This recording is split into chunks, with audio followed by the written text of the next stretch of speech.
After your close call in the south, fighting a dastardly worm, Jafaki.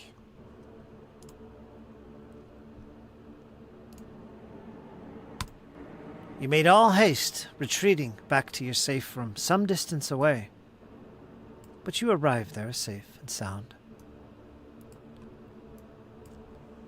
knowing the route that you do. You find yourself once again back in this familiar chamber. Recovering from your wounds. Valafor bringing up the rear. I think we're safe now. His sword at the ready, watching at the door. You've all gathered yourself once again, recuperating from what was a close call, indeed. Cypher, remaining in the shadows, goes to a corner of the chamber. Karma, Bjorn, you find yourself pretty wounded. You quickly start whipping out your spells and your bandages and recuperating from your battle damage.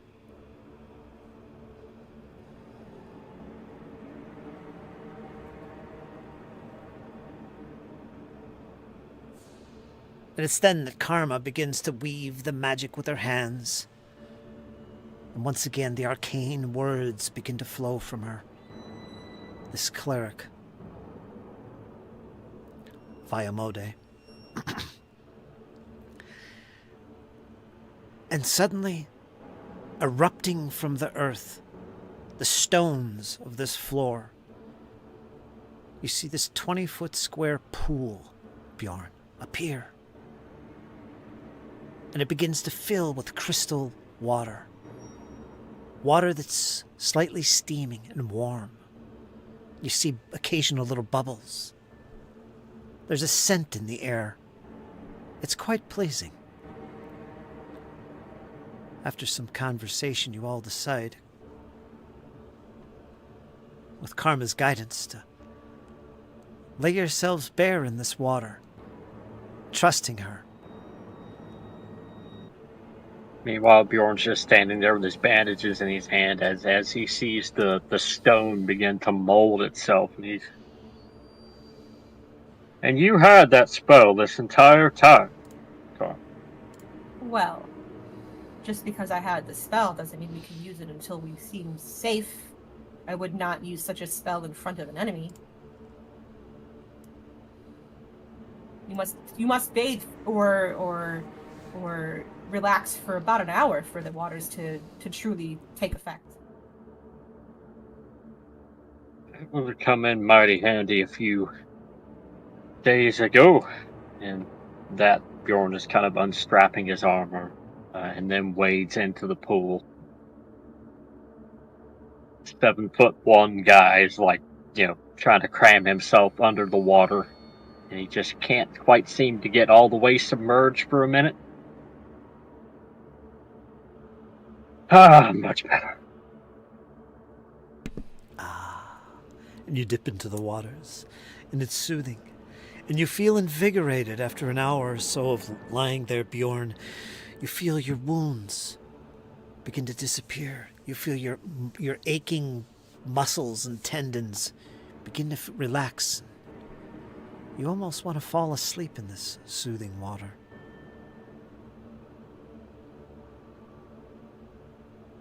And at one point,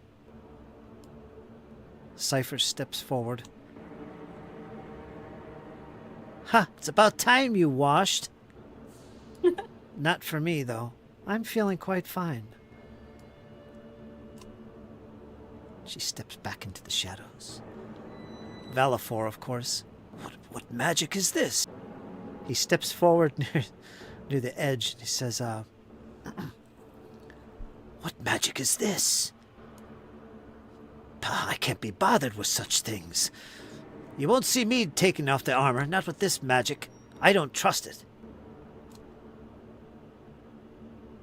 But the water is soothing, Valafor. Would tend to your wounds. My wounds are minor compared to yours. It was just the same. I will stay over here and guard the door. Enjoy your bath, Bjorn.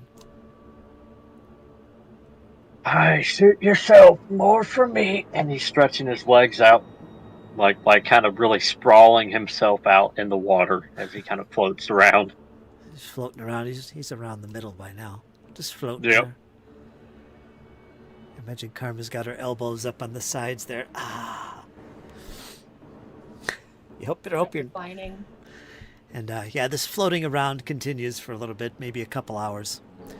And while you're doing this, I imagine you're making plans for your next move and what you're going to do. Yes, sir. Bjorn's going to look over to Karma, as he's sort of free floating around. We should go inquire of those ghouls and see if we can find any particular weapons, or if they know of any other dangers in the area, or perhaps they know where we might be able to find some bows or arrows or Ghouls! Ghouls! Valifor says as he steps forward. You are losing your mind to those magical waters. You mean Morlocks. Yes. One creature is the same evil as another, Valifor. If you feel that going back to the tavern and inquiring more with the enemy is the right thing to do, she gotta roll her eyes. We were out of our depth, Karma. We could not engage a creature like that. I think that with proper intel and preparation, you are more than capable of engaging a creature such as that. Yes, I'm fit to engage it while it's within my reach. The second it began to levitate, the fight changed. All I was doing was knocking down cobwebs off the high points of the wall. I was a glorified barmaid, almost. Well, this time will perhaps be different. I know of a couple spells I can prepare. Indeed, prepare them. We're going to need them. What do you say, Valifor? We go scout around, and then we'll go peck that fight again? You're going to rest for 8 hours, right? Mm-hmm. Yes, sir. Yeah, it'll amount to 10 hours. The evening or the night passes without incident. You hear some footsteps occasionally during your watch, Bjorn, outside the door, but it's nothing unusual. You've heard it before. You sense that maybe it's the Morlocks. The barefoot footfalls on the stone surface sounds familiar. And you do remember the Morlocks were pretty much barefoot.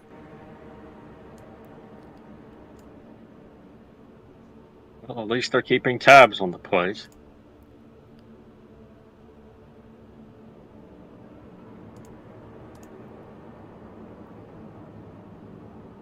Before we continue, Karma takes out her sword and prays to Ayamode over the sword for the protection of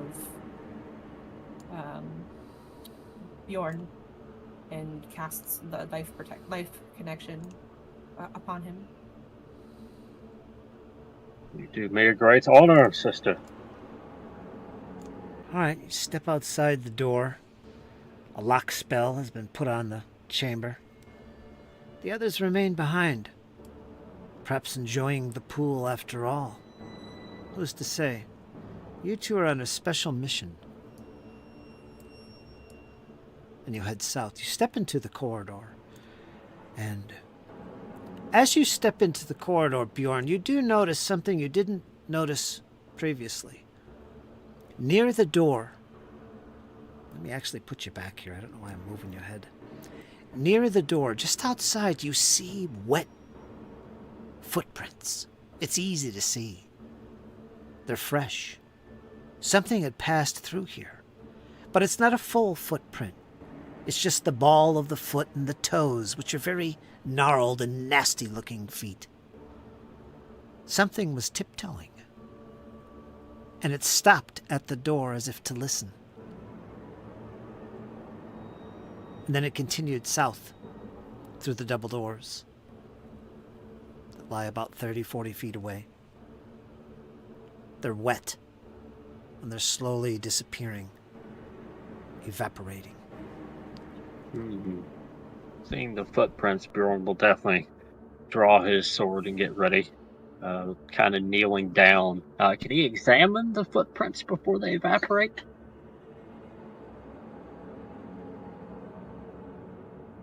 And he's also going to motion to Karma. It would appear we had a visitor. As you kneel down, no roll necessary. They're slowly evaporating. There's no strange scent or anything unusual about them, except that they're, although humanoid and sneaking, there's nothing else really unusual about them. And after about 30 seconds, they almost begin to fade away and you don't see them. It doesn't look like a footprint at all at this point. They're evaporating. Okay.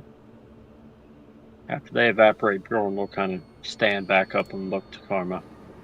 Best to be ready.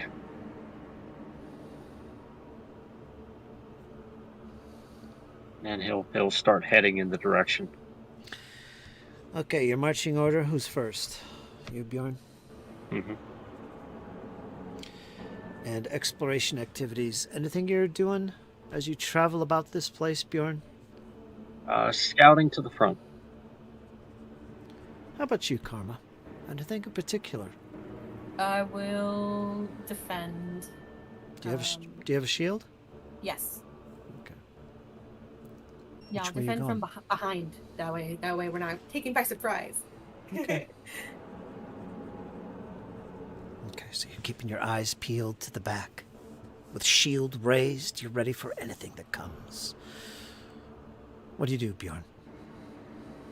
Bjorn will kind of. He doesn't have a shield on at the moment, so he's going to kind of move slowly and cautiously down to the double doors, kind of opening them up slightly so he can peer into the chamber, that hallway. Kind of trying to be as quiet as he physically can be. You make your way down the corridor about 20, 30, 40 feet.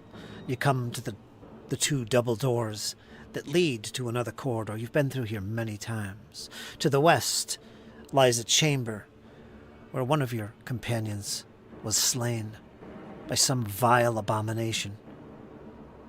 And as you creak the door open slowly, you can smell the stench of death coming from that direction. Both those doors to the west still remain open. The bodies still rot. To the east, of course, are the other double doors that lead to the tavern, where the Morlocks currently dwell. You occasionally hear a clank of a mug in the distance, and some slight chatter.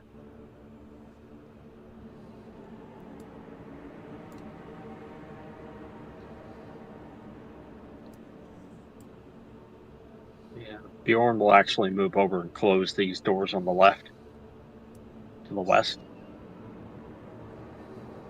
gently pulling them shut to not make as much noise with them. As you move up to the door, you reach towards the closest one in the northern part of the wall, and as you grab it, you see something. You saw some type of movement out of the shadows of your magical shield that glares with light. Something is in the shadows along the walls. You can't make it out, but you're sure you saw it. It was movement. Get ready, Karma. Do you pull the door shut? Bjorn will actually call out in Undercommon, kind of in a hushed kind of whisper. Are you there? Are you friend or foe? You hear nothing. Silence. Except for an occasional drip.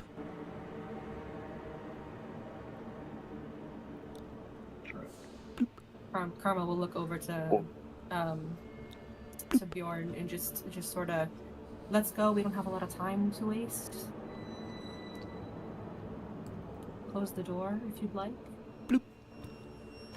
I heard a drip and the creature and the spying on us had wet feet.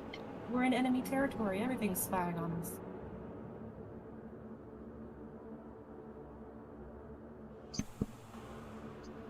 Reluctantly, Bjorn will pull the door shut.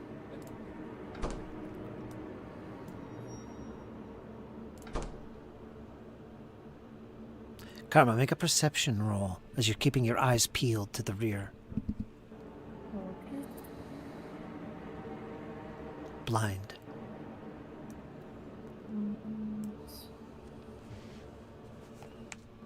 Perception.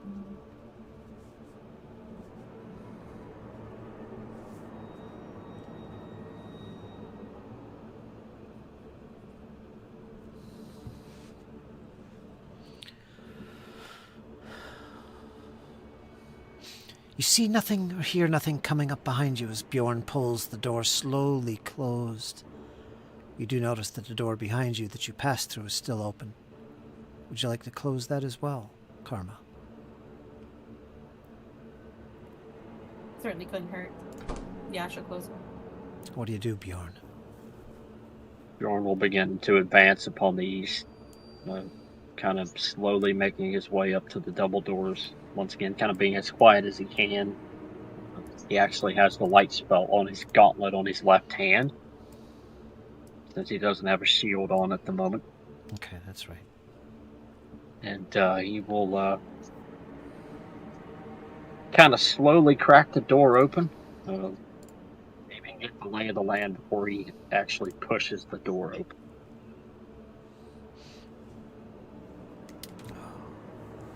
Karma just waltzes in. As he's being careful, Karma just goes back in. She's been in there before. Nothing, the twice before. Nothing attacked her in this room, so she's just gonna walk in. As he's being careful. And hearing that, then Bjorn will just kind of blatantly bust the door open. Kind of not in a threatening way, but just, yeah. Seeing Karma just push it open, Bjorn will push his open as well.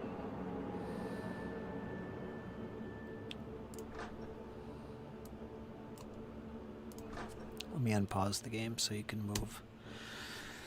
As you creak the doors slowly open, Bjorn, and you, Karma, you're a little bit more aggressive with the door opening.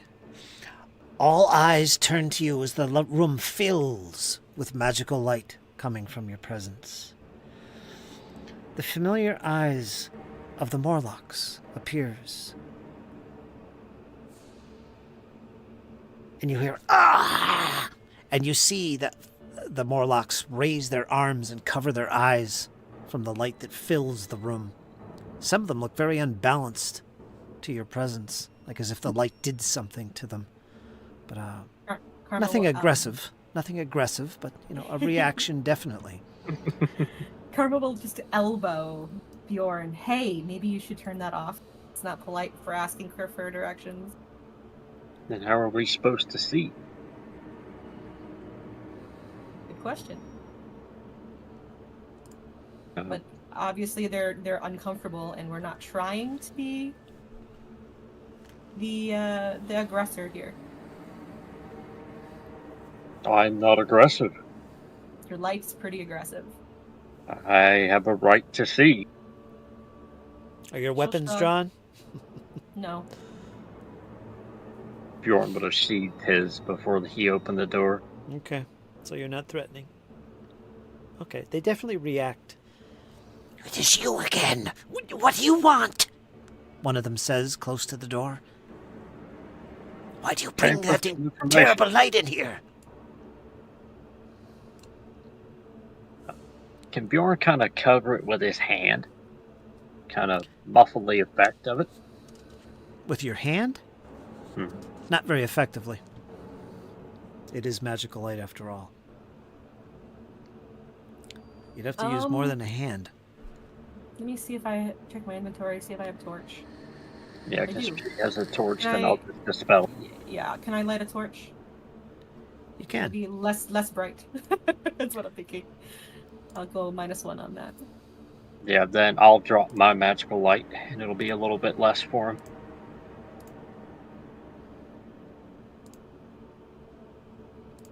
Karma will walk into the room as they're, entering, and just kind of casually walk over to the at the Bar.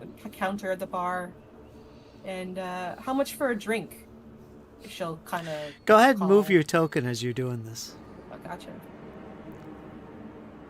Oops. Careful. Yeah. If you're going to move past that guy, you can. Yeah, I'll go in a little more so he can go in. And as you do this and squeeze your way through them, the one closest to the bar kind of backs away and covers his head, as if he's offended by the light, the torch that you bring in. The one Morlock hesitatingly moves forward as he acknowledges that you've come for something to drink and refreshment, perhaps. They've seen you many times pass through here. It's been an easy alliance, to say the least.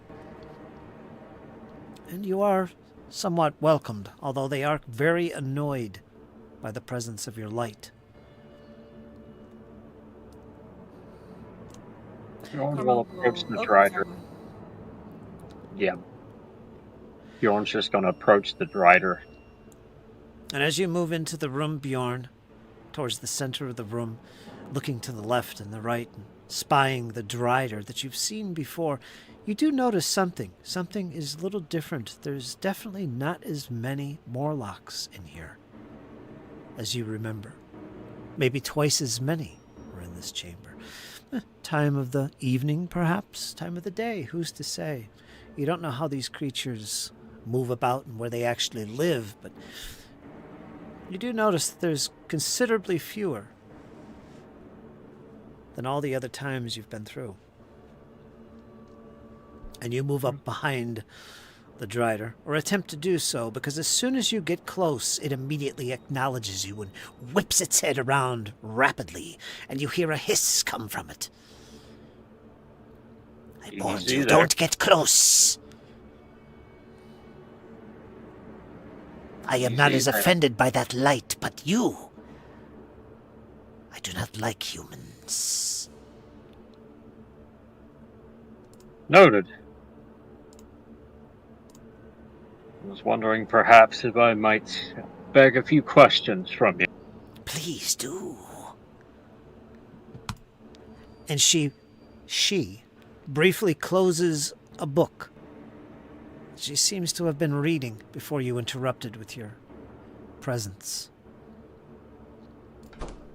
Bjorn will kind of flip his helmet off, kind of letting his red hair and bright, vibrant blue eyes be kind of known to the drider. Kind of setting it on the table. Seem to be engrossed in a book. I apologize for interrupting. No matter. What question do you have for me? Are you at all familiar with these levels, or at least the area surrounding this tavern? I'm in need of weapons.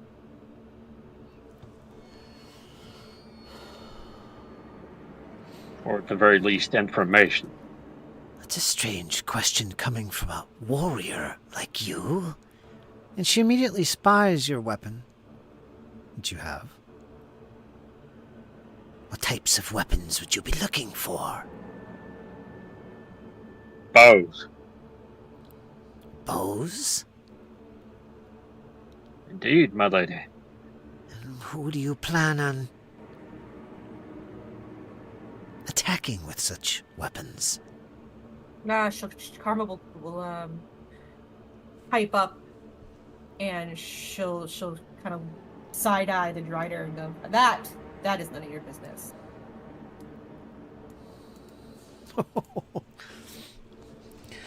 Forgive my companion. She has had a rough morning, to say the least. I intend to do some expansion of my arsenal in case I encounter some not so charitable friends such as yourself. Not everyone is quite as pleased to see my presence here.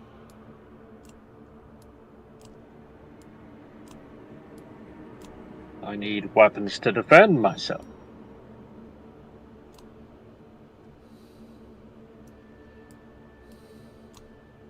Basically, he's trying to lie to her.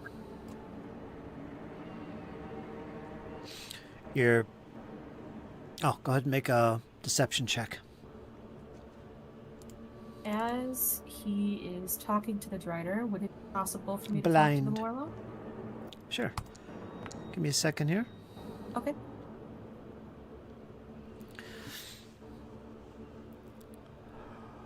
And her eyes, many eyes on her face, all begin to squint at you, Bjorn, as you express your need for these weapons.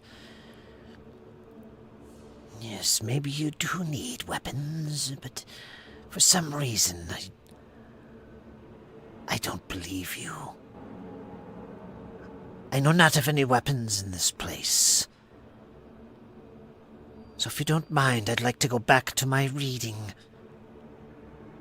Begone.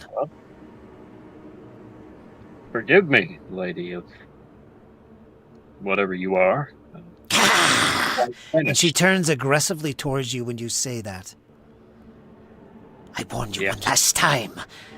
I'll have you know I am the bouncer here, and I will be quick to throw you out if need be. I know nothing of weapons. You've been warned. I was going to kind of shoot a little sinister grin to Karma, and then just looks back to the Drider. Very well, my lady. Perhaps you don't want to be flesh warped then. Perhaps I should just go find another Morlock to flesh warp then. And he goes to turn to leave.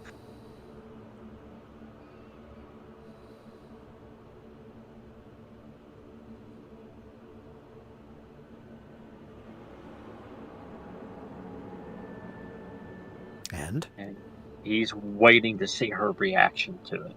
She has her back to you. She's going back to reading her book. She's totally ignoring you. Bjorn kind of snarls lightly as he flips his helmet back on and looks for somebody else he can chat up. As he's finishing his conversation with the Drider. Move your token, Kyle, if you're going somewhere else. And Karma, what were you doing? I would like to spark up conversation with the Morlock behind the bar. Okay.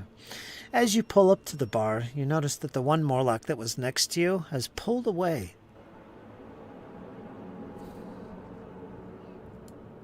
Grumbling slightly at the... Pulled away. Disgraced.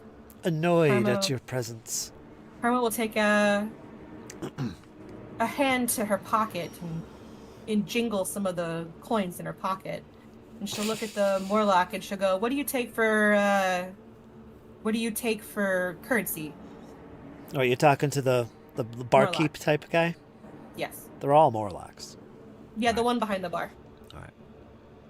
This guy here was right next to you. He's the one that pulled away. Pulled away, right. But this guy approaches you. What do you want? What do you need? I Make it want quick. A drink. And I'm willing to pay you with whatever currency I have, as long as you can get me one. Yes, I'll be right back. And he shuttles down towards the other side of the bar, and you hear some strange liquid begin to fill a mug, a wooden mug. She'll call over to him. If you take the... You cut out. If you take my currency, I'll get everyone in the room a drink. Keep your currency. We have no need for it here. Well, then get everyone in the room a drink. On me. They have drinks, but thanks nonetheless. And as he says this and approaches, he pops down in front of you this large mug, larger than you usually have seen in Otari proper, the many taverns and inns. But it looks very crude. It's wooden. It has rusty nails along the sides, as if holding it together somehow. But as it sloshes down in front of you and kind of shoots over the edge, you see this green, vile liquid. It looks like swamp water. And it just washes over onto the bar in front of you. Happy drinking! And he makes his way down to the other side of the bar, as if in conversation with the drider. The coins still lie on the bar. Well, she'll put a couple more coins there, despite the fact he could keep them. She'll look to the Morlock who shied away, and she'll call over to him. Where are all of you? My voice is getting scratchy. I can't speak Morlock. Oh. Hold on, I gotta come up with another voice. Sorry, I broke immersion there. Sorry, Kyle. You're good. This one actually moved up towards the door and closed the doors. It looked annoyed at you for leaving the doors open. But as you speak to him, and what was your question? Where are all of the Morlocks? Why, they're all being flesh warped. What do you think we're doing here? Waiting to be flesh warped, I assume. Perhaps you are. Maybe I'll be next. I hope so. Then I'll be powerful and strong. With many limbs, more than these useless things. Yes, I'll be strong and powerful. I can Why- see that. Why are you here? Flesh warped creature. We are in need of provisions, and this, we thought, would be the best place to find some assistance. Provisions? There's no provisions here. We're all waiting for the flesh warping. Soon it Where will be are my you? time. And I'm sure you'll make a wonderful flesh warped creature, strong and powerful. Yes, yes. Then all will bow down to me. I can imagine. Glib the Glorious, they'll call me. The Glorious. That's a good name. Very good name. Thank you. Here, would you like my drink? I tried it. It's not my taste. He rushes over beside you. Are you sure? I absolutely am positive. And before you even finish the sentence, he grabs hold of it aggressively with two of his paws, and he just slams it into his face. Whoosh! And he starts drinking it down. Oh, it's so good. Thank you very much. Yes, of course, of course. Anything to have a powerful ally on Fleshwork. I should remember you. Remember the name Karma. Karma. I will remember that. And he moves back over to the other side of the table. Thank you. And as After that conversation, she'll go to join. There, I'm gonna move her. And as your eyes watch him making his move to the other side of the table, you can catch sight of the other Morlocks. There's two others over here that are both staring directly at the Morlock and you, listening in on the conversation, and they have snarky grins on their face as he approaches. And they all begin conversing amongst themselves, casually looking back in your direction, Karma, as if they're talking about you and the recent conversation you had. Bjorn, what's going on with you as you've casually made your way towards another Morlock at the other end of the table here? Oh, Karma's on the move. I wanted to join his side, that way we're not separate. Yeah, Bjorn's going to look to the Morlock in front of him. Hello there! I was wondering if you might spare a moment for a few questions. I have no time for you. Leave me be. And he gets up from his chair and moves to the other side of the table. I guess you don't want to be flesh warped that badly, then. He just ignores you. He has a big mug in his hand and he's totally drinking it.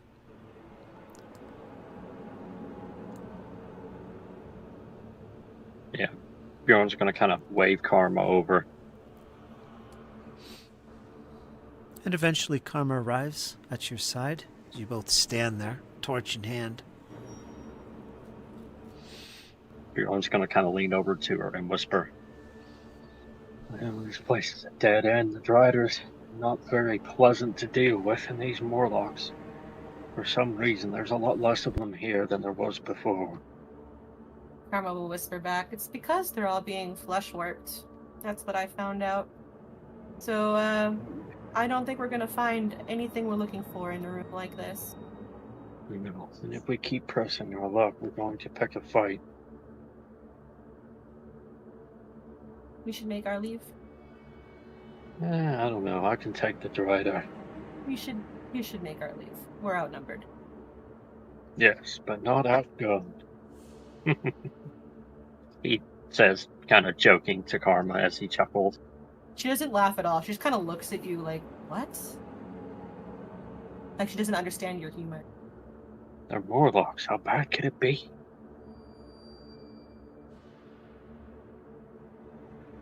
I do not wish to take chances when there are 2 of us and 5 of them, 6 possibly. And more in the back, you don't know. We should probably make our leave here. We're not going to get any information out of these guys. Perhaps we need a different tactic. Barkeep! What do you want? Come here. He stops just short of leaving the bar. He's right there. And Bjorn will kind of walk over to him. I know of a particular area here. You might be able to find some meat. Meat? Yeah.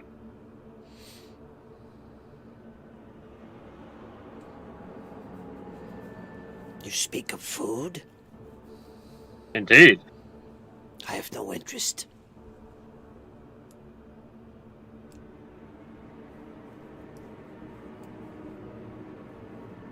Bit then. You're trying hard. Giving it. From the conversations, you're starting to pick up that these creatures,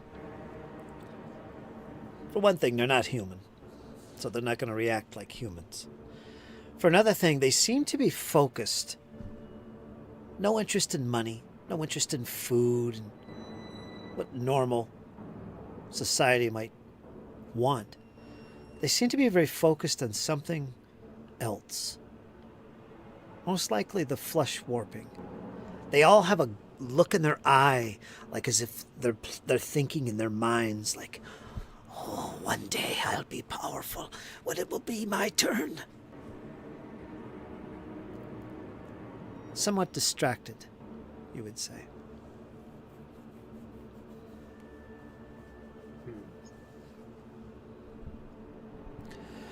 Now, of course, Bjorn, you've never encountered these creatures before, but you've heard tales from your fellow companions who spoke of Morlocks far above from where you currently are, that were in desperate battle with rivals, these gremlin-like creatures, blue-skinned creatures, some of which you might have seen the carcasses of sprawled out as if some great battle was taking place. Limbs pulled from their bodies, but you definitely remember the blue flesh. And you also remember creatures similar to these Morlocks that you've seen as well, carcasses. And of course, the body of the one that was dismembered, its head screaming in pain, detached from its body, but yet somehow still alive from the recent combat, from the recent encounter you had with this Jafaka, rather.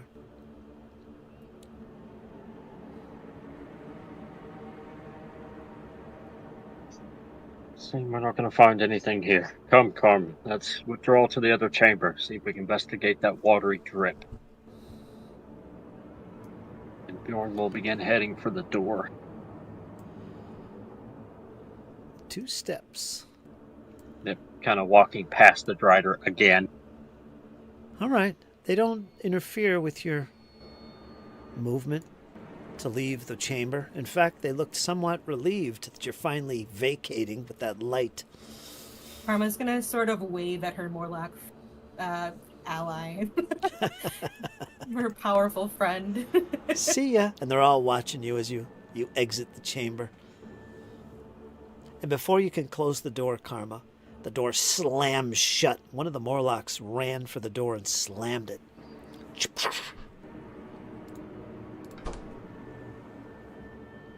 As soon as they shut the door, Bjorn's going to recast light on his arm.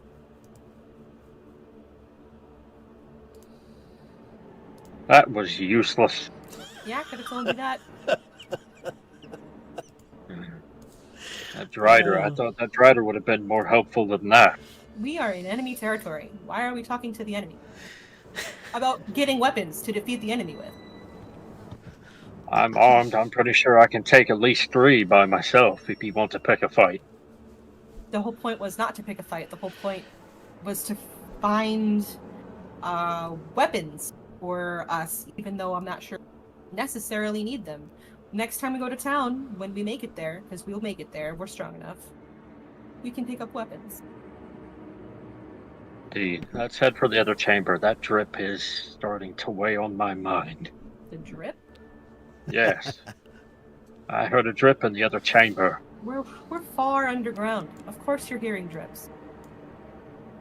Karma's just fed up with Bjorn's foolishness at this point, and she rolls her eyes and she kind of crosses her arms. Don't you think that we should potentially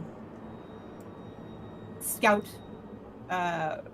further out if we're looking for something to do rather than investigating strange drips from the ceiling? No. Karma looks impatient, and she just breathes really loudly, fine. She follows along. Bjorn just kind of tapped her on the shoulder. Yes, let's go scouting. The entrance to the other level is just around the corner, down the stairs. Thank Ayamode. I have to have my fun with you somehow, sister. Bjorn will draw us and open the door. You have a strange... My friend. Indeed, I was a soldier for many years. We pick up a different kind of humor. But yeah, so Bjorn's just going to kind of draw his sword and open the door.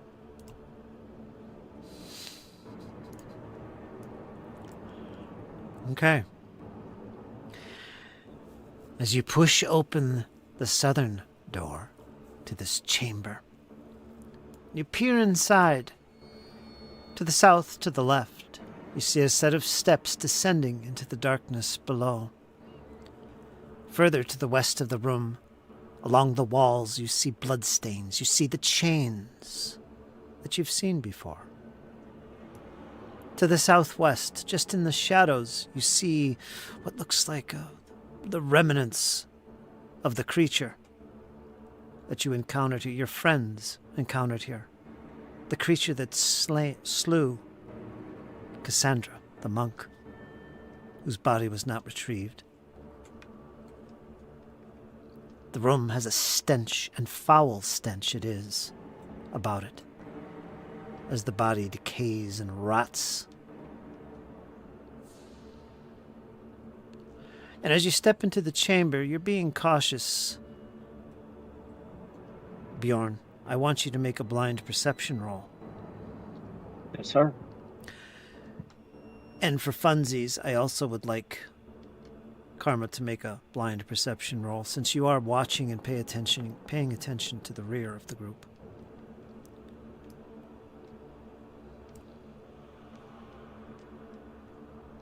So I'll let you do one too, because why not? Rolling dice is fun. Alright.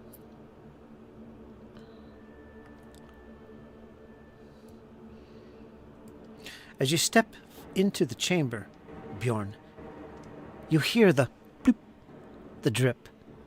It's coming from the southwest, and as your eyes begin to look in that direction, you see it. You see a shadow move once again. Karma, as this is happening, you hear footsteps coming from behind you, echoing from the chamber to the north, where your safe room lies. You can hear them through the door. They're coming for you. You hear them. You must do something. Quickly. What do you do, Karma? Karma shuts the door that she's right next to. Get ready for contact. I see something moving ahead. You hear a slithering sound coming from the direction of the exit to the southwest, or perhaps the steps. Rounding the corner, you see it. Grothless. And it sounds like there's more than one, because the first one that you spot freezes in place as it sees you, but you still hear movement from behind it. There must be more. Get ready, Karma. And with that, since you've been spotted... Whoops, Bjorn, you're down in the steps. We don't want you down there. For some reason, when I bring you back from the party token, it extinguishes all your light. So let me give you your light spell again. Now, Karma, get rid of one of your torches. Okay. Do you still have that torch lit? Yes. Okay, you do. So you've got fire in your hands. All right, so you got a shield and a torch out. All right, we're going to roll initiative because you've been spotted. You've been found out. So let's put you in the tracker. You're going to be using perception, and you're both going to get a +1 for this because Bjorn was scouting ahead to the front, which is where the enemy seems to be. So you're going to get a +1 on that.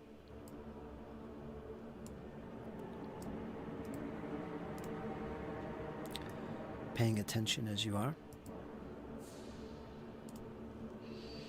Let's go to the combat tracker.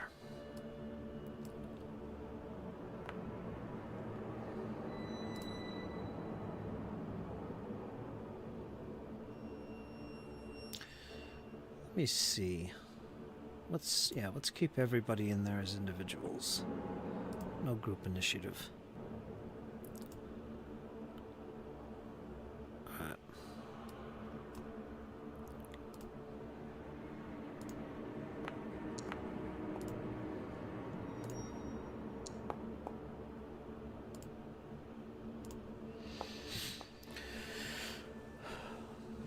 Karma, you're in your initiative tracker. If you open it, there's a dice there that you can click on. Oh, I see it. Let me roll that real quick. Sorry, my bad. Whatever your initiative is set to on your character sheet, by default, it's perception. That's what it's going to roll. Okay, and I'm going to give you a +1 for the scouting. Wow. Okay. So you rolled 31. That's going to be a 32. Wow. Right. Where are you, Bjorn? Did you give yourself a +1? For some reason, it wouldn't let me stack it with Battlefield Surveyor. So I think they're both circumstance bonuses. Mm-hmm. Because it gives me +2 on my initiative. Okay. That's why. And it begins.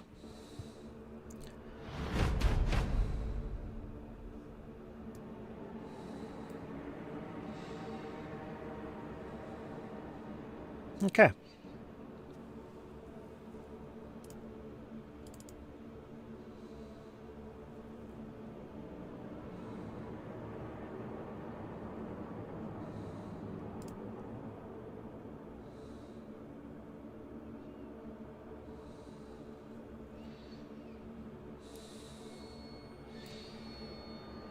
Okay, Karma. As you close the door behind you, you turn about and you see Bjorn looking to the southwest, saying, "I see them. Grothlets." A term you've heard before describing those slug-like creatures.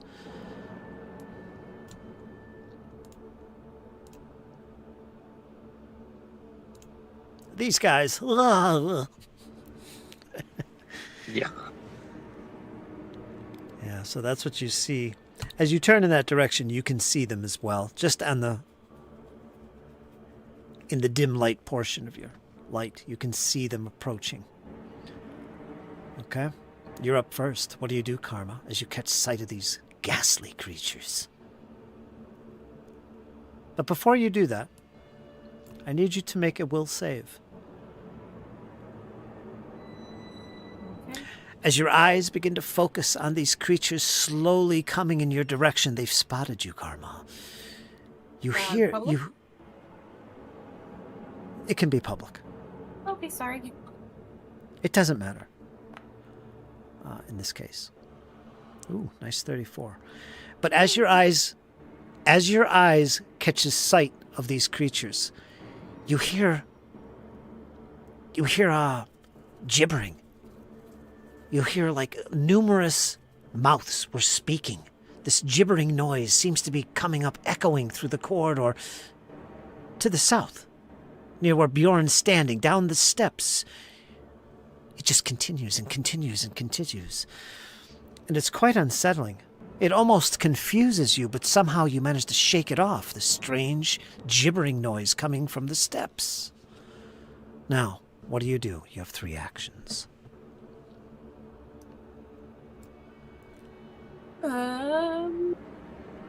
So I'm going to cast a spell. I'm going to cast Forbidding Ward on Bjorn. Like that. What? Oh, I probably did something. Set to the wrong thing. Okay, they drag that to your token. Can you see it? If not, I'll put it in again. Yeah, I can't see it. Yeah, that's there you go. That's not it. I'm so sorry. I see Ward. Forbidding Lord. It's right here. Yeah, I had it to blind GM, so it was only you could see it. Oh, haha. That explains And, it. With my final action, I will raise my shield. And please feel free to describe and narrate your actions. Okay? Mm-hmm. So that was 2 actions, and is that it? Raise your shield. You're done? Yes. Except Okay. Apparently I don't have a shield equipped. That shouldn't be right. I'll raise your shield for you. You can equip your shield. Okay? Warm. Some sort of dropped for some reason. That's weird. I raised your Sword is shield. dropped. I raised your shield for you, so you should be good. Thank you. All right, we're gonna go on. We're gonna go on to Bjorn. You're up next, my friend. You see them. They're coming close. Yeah, a little too close for my company.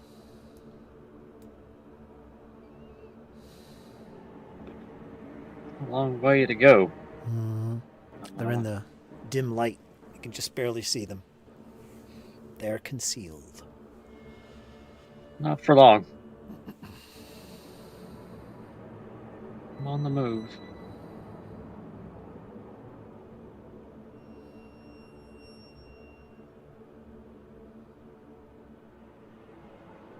Yeah, Bjorn's going to kind of take off running, seeing the creatures. Okay, before you go any further, I need you to make a savings throw, as you also hear this gibbering sound coming from the steps that you're adjacent to.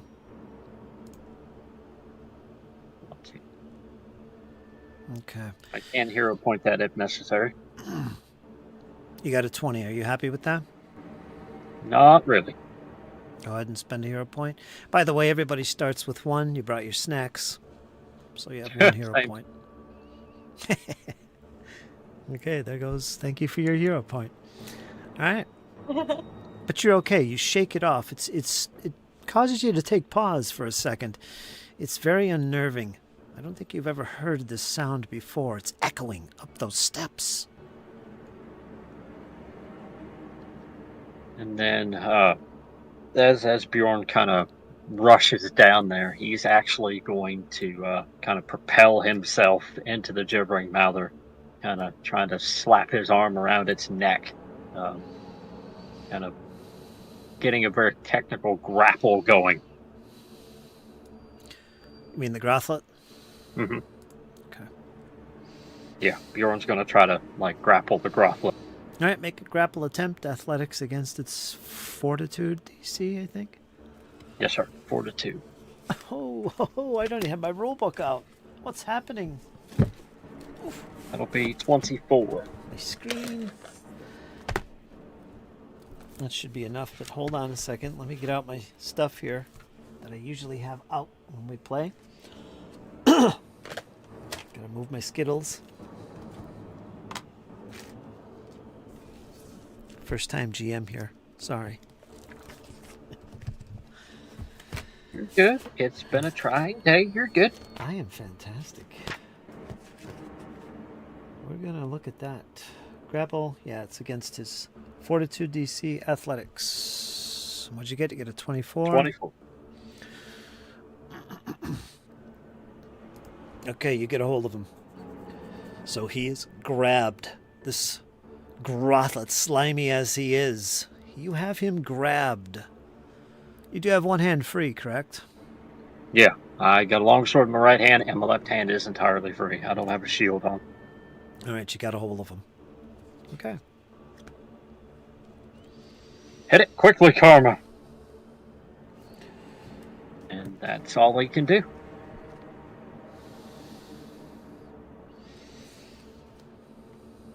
I'm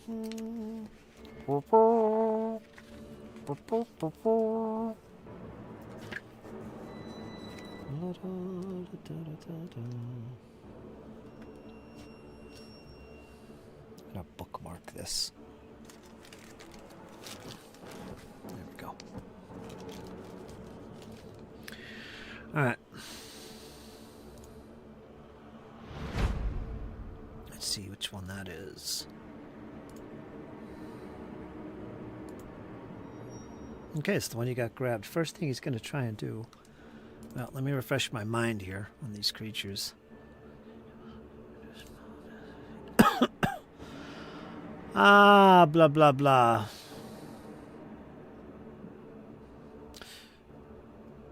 Go ahead and make another will save for me. I forgot something here.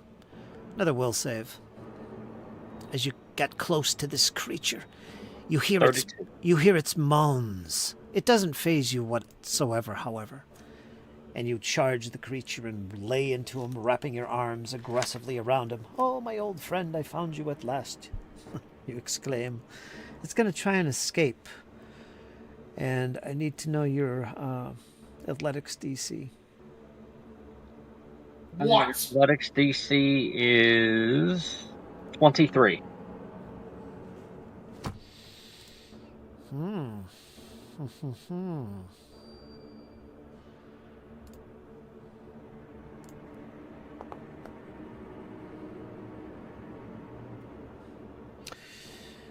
It squirms to the left and the right, and its arms push towards your elbows, and it manages to get your arms off of its body. It is no longer grabbed at this point. It is broken free. And it's going to follow up with a nasty claw directly at your exposed chest. Armor class 26 with forbidding ward. Oh, and you easily deflect the blow. It attempts it again.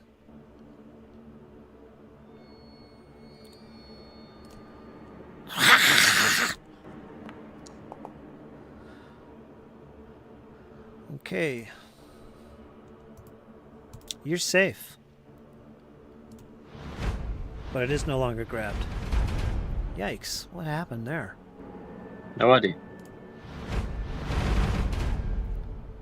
What We is gave it a fair try, though. Oh, I see what it's doing.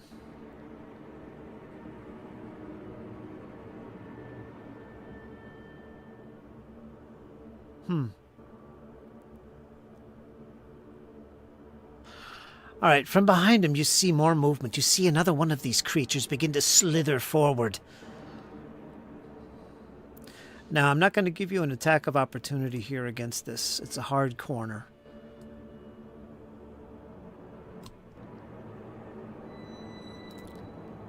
Actually, I'm not even going to go there. Let's see.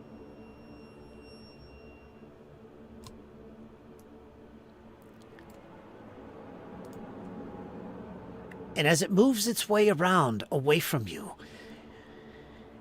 Your eye just briefly catches it, and in the distance you can see it. It begins to heave its chest, and as it does so, its maw begins to unhinge, and this spew comes protruding, shooting in her direction. This acidic spew. Digestive spew. It's coming at you. What's your armor class? 25. 26. Look for a betting ward. And it just lands behind you and above you, right out of the way. You got out of the way just in time. And let's see. And with that, Karma, it does spot you. What's the range to you, real quick? Let me see. It's 35 feet. Okay. It's going to turn and look towards you and also spew this nasty stuff in your direction.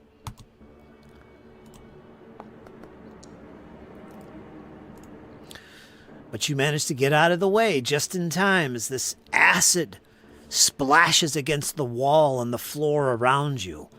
You manage to avoid it. We're going to go to round 2.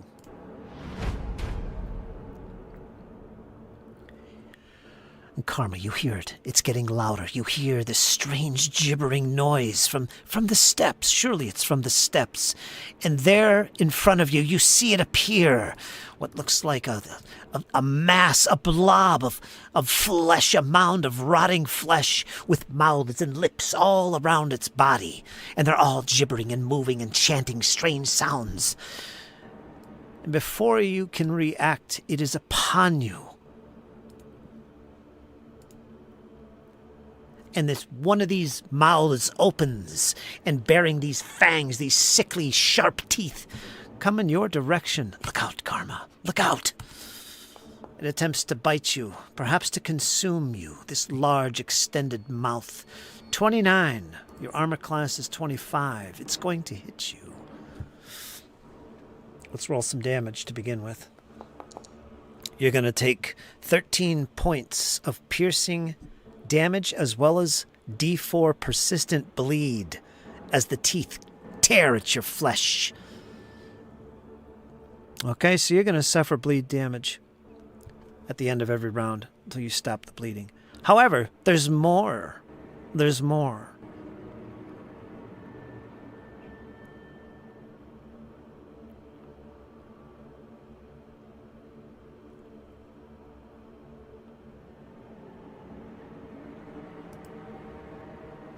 You are going to be grabbed as it has you in its mouth. I can't see the conditions. Why won't it let me? You're considered grabbed. All right. We're going to leave it at that. And let me reveal him in the tracker. And we're going to go to Karma. You're up. Now you are grabbed. You can attempt to escape. You can attack, you can do anything you want, you just can't move. And you are off guard as long as you are grabbed in this creature's mouth. So think about that.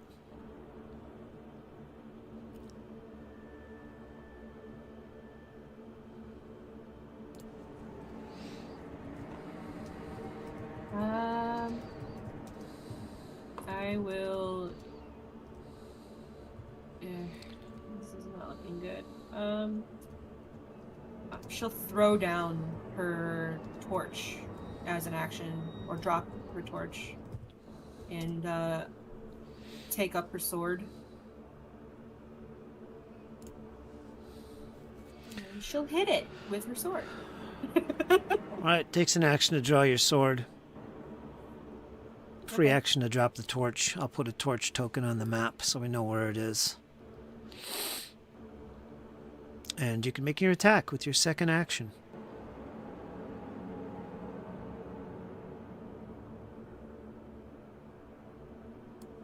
Is that it? Yeah, it is. Blink.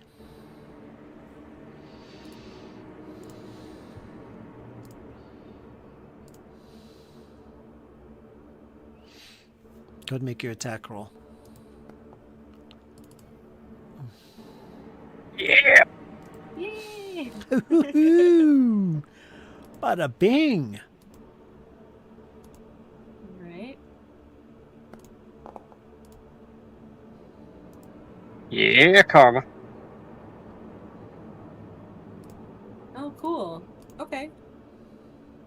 she'll pull her trusty longsword out as she's grappled, and she'll just sort of flip it around in her hand and stab down at this creature right in its face to try to deal critical damage to it.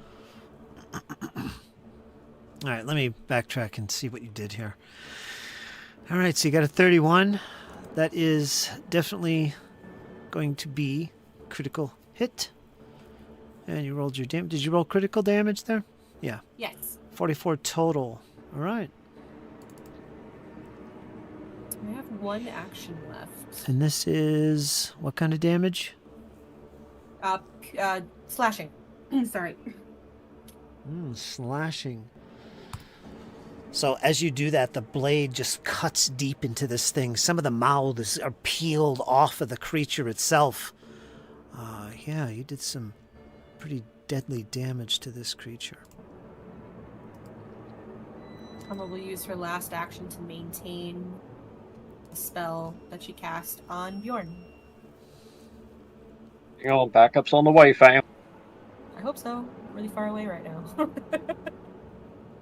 There's more. Hold on here.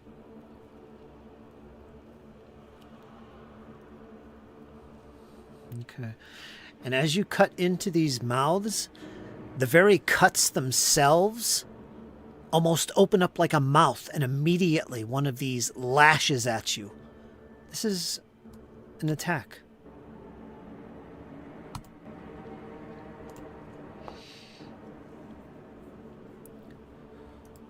But you manage to void this sudden appearance of a mouth that attacks at you. This other mouth. Okay? Okay.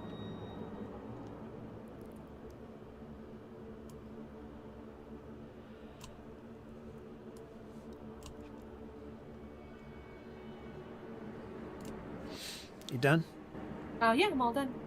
Okay, we're going to go to Bjorn. Yeah, seeing Karma in distress, he kind of breaks off the engagement with the little droplet.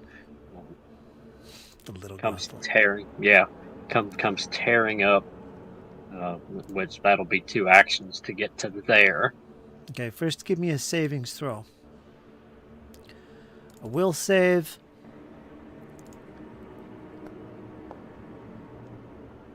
One of you. Okay, and also give me a second will save.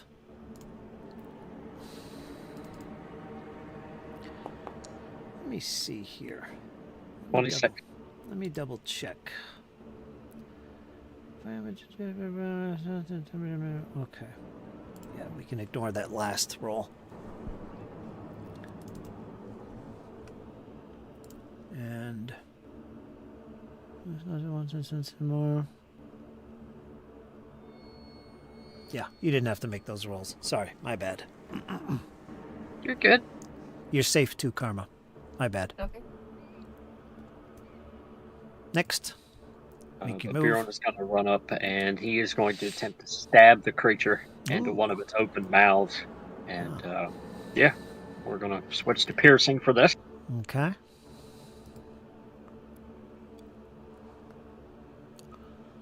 Hit. That is a hit. Be 21 points of piercing damage. Ah, you sink deep several times into this mashed potato-like creature. That's all I got.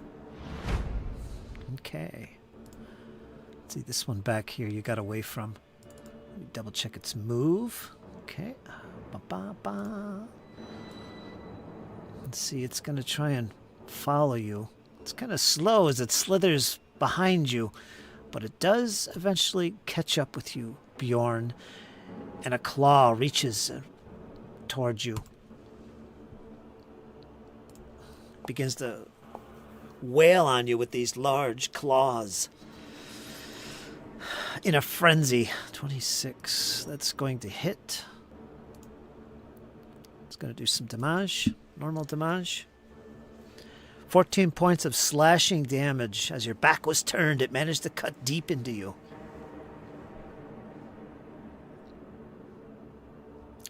The other one. Let's see.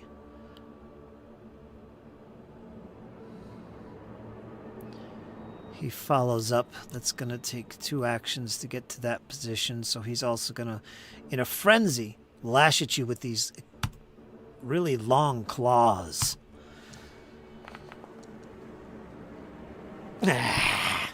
Curses. You dodge out of the way. You're good. We're going to go to round 3.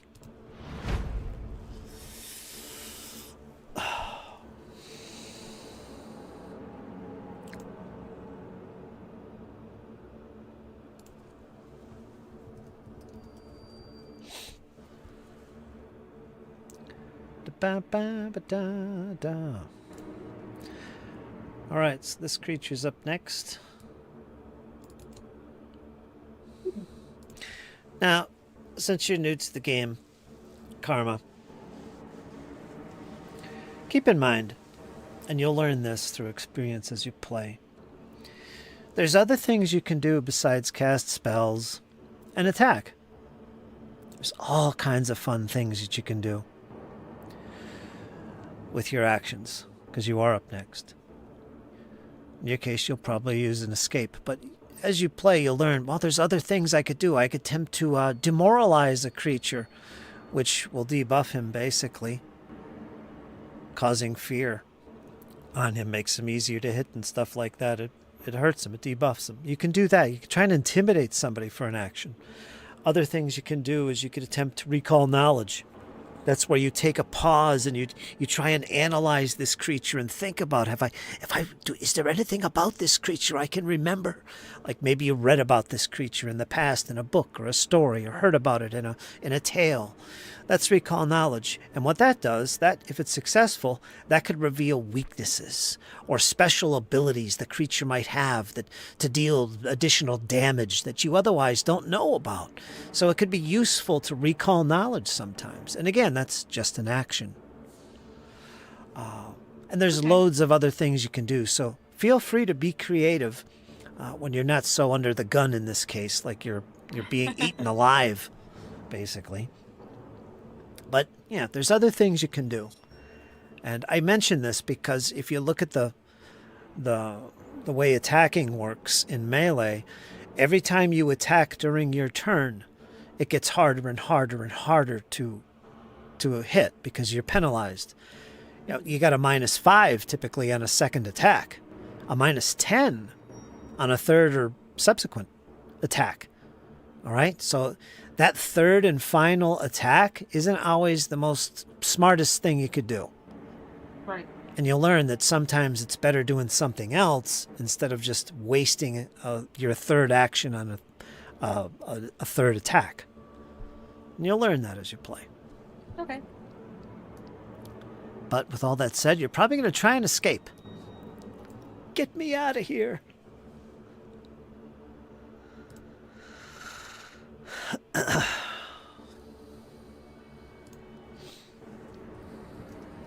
Is it my turn?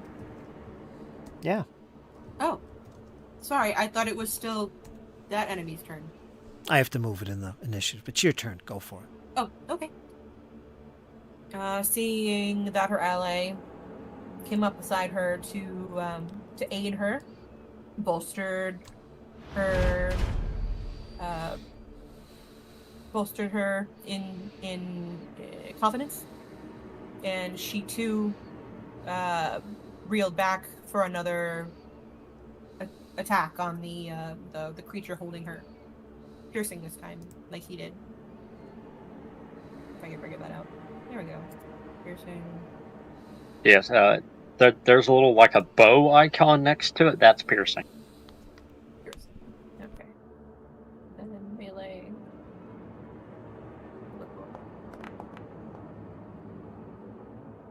Hey, there you go, Carm. That's critical hit. Okay. I'll do the damage part.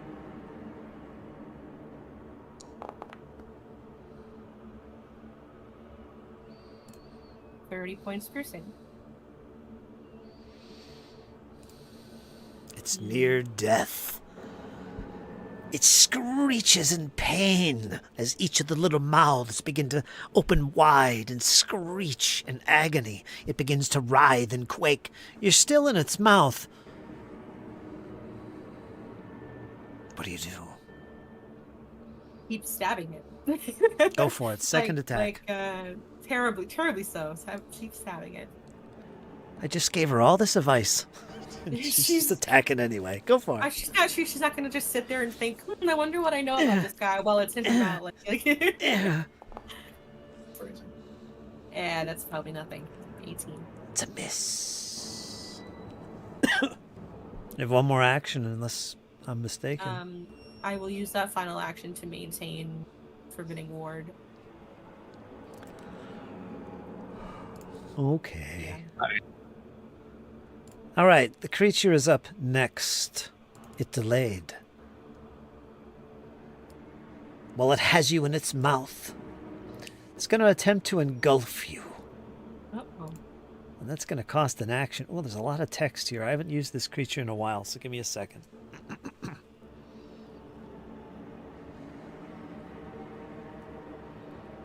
Is that the one I want? I don't think this is what I want. Let me read.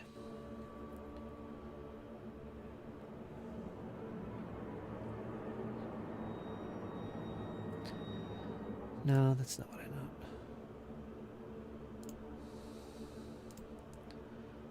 Darn it.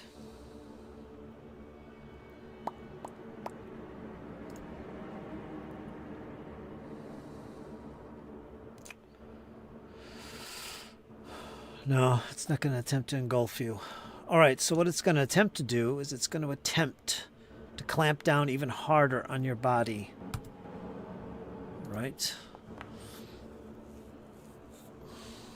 Ooh, not with that one. Ouch. Ouch.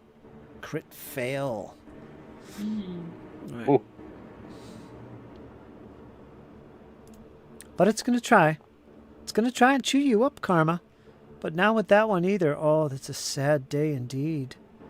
For this poor creature clamping down on you. It's going to spit you out after this. This is ridiculous. I didn't have to break away. Oh, another critical fail. All right. No.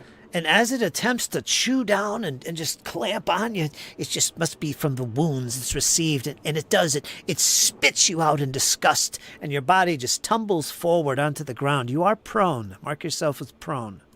Okay. You still have hold of your weapons and equipment, but you're prone. All right, it is done. We're going to move to Bjorn. You saw your friend get spit out onto the floor by this gibbering mound of mouths. What do you do, Bjorn?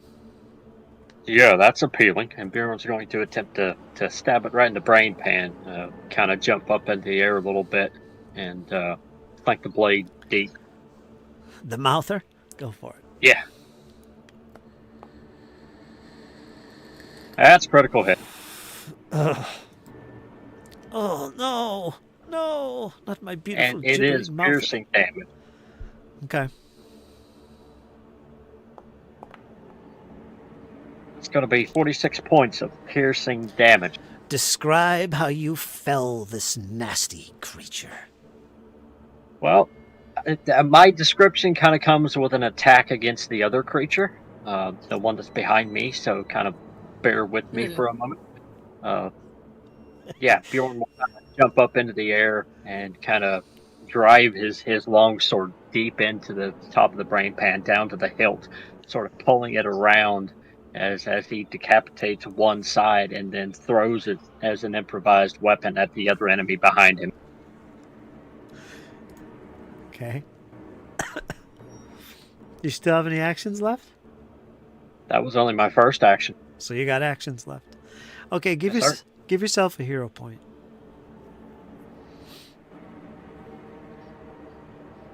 And make your new attack. Well, how would that work? I'm attacking with a bit of the creature, and I'm literally chucking it at this other creature. Well, you're not going to do much damage. It's an improvised weapon. And you would be trained. I believe it's considered simple. So just make a normal attack with you could use any simple weapon skill that you have. It could be anything. Just use unarmed. Unarmed coming up. Hit.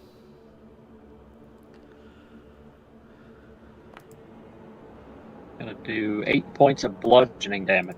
All right, 8 points. This one right here, right? Yes, sir. All right, let me apply that. Don't hold on a second. I have to do something else here. Ah! Now, as this mouther meets its demise, let's see if it has anything special here. I don't think it does. No, it doesn't. That's the other creature. Okay, finish your turn. And then he's going to try to grapple this creature once again. Okay.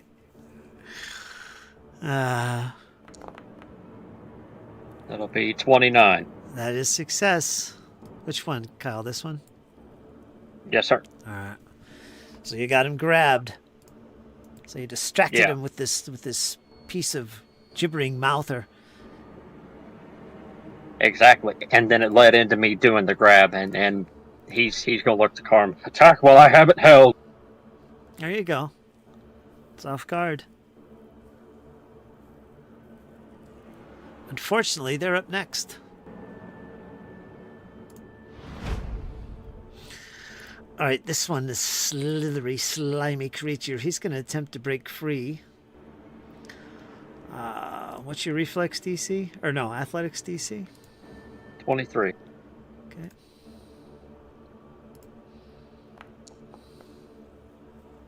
.23. It breaks free. They're just too slimy. You can't hold on to them for long.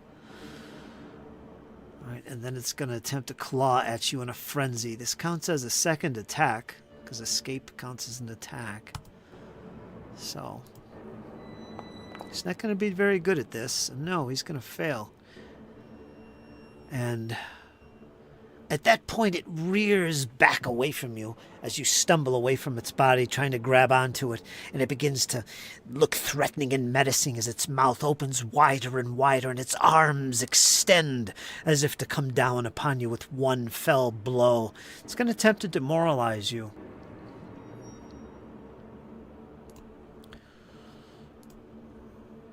What is your will DC? Will DC is 25. Jeez, how is that possible? He got a -1. He rolled a freaking -1. Did I roll that right? Skill check, intimidation, modifier -3. He's not very good at it. Rolled a 2. Yeah, they're very much frenzied and mindless creatures, so I don't know what they're doing. They're not good at that stuff. Although they are intimidating on their own. I don't know. D20 -3. Screw that. And we're going to go to the other one. The other one's not so silly. He doesn't take any time whatsoever. He's going to spew some digestive acids at you. At close range, Bjorn. And this mess just pukes from its mouth. You managed to get out of the way. You guys are too powerful. And then it goes into a frenzy with its claws. They hammer down at you, attempting to tear your flesh and your clothes and your armor. And that's going to be a hit. One of them hits you. Damage is going to be a nice solid 9 points of slashing damage. And it's got one more attack. Let's see if it can do some more damage. Nope. Missed with that one. All right. We're going to go to round 4 as these creatures relentlessly move to attack you. All right, Karma, you're up. Well, let's stand up as an action, yeah? Okay, Get take off away the your ground. prone. Take away your prone. There we go. I would like to gather, so she'll gather light in her hand, so she starts under her breath praying to Ayamode, and she'll kind of maneuver the leaves of light into a spear that she fires forward as a divine lance is let loose upon it. Here's the... Nope, that's not it. option. Target. Bells. Find lamps. Lawful.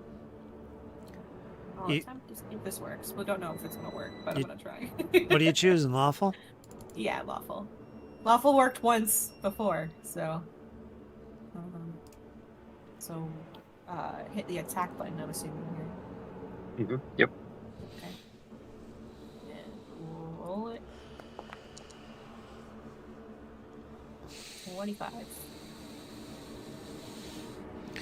The beam of energy that appears in front of you with law, whatever that looks like, shoots towards the creature, but it almost goes invisible and dissipates on the creature, and it pays you no attention whatsoever.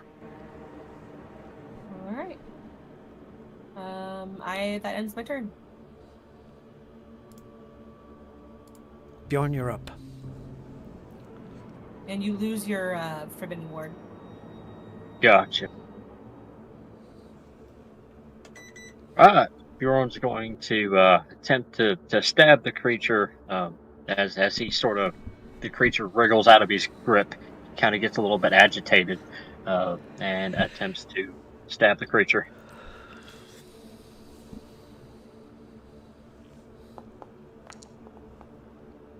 This will still be piercing and critical hit.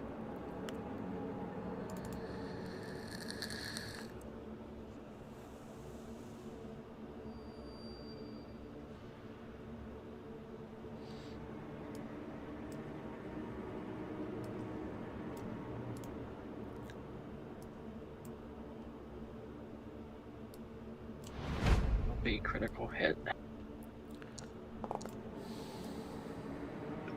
4 points of piercing damage.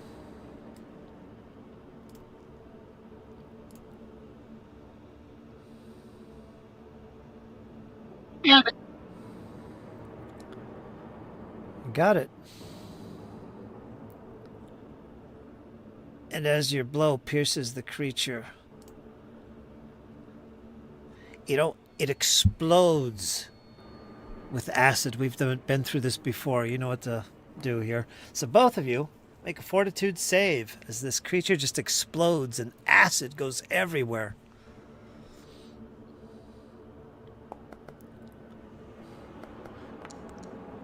It's a fortitude 19. You've been through this before. Sweet. Oh, damn, you got it, Carl. Nah, barely.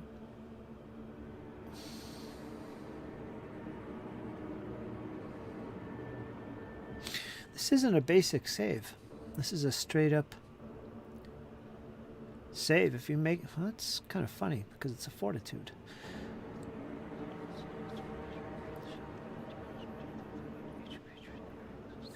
Yeah, it doesn't say basic save. Let me put that in the chat. Just for fortitudes. Yeah, it's not. So, nobody takes any damage.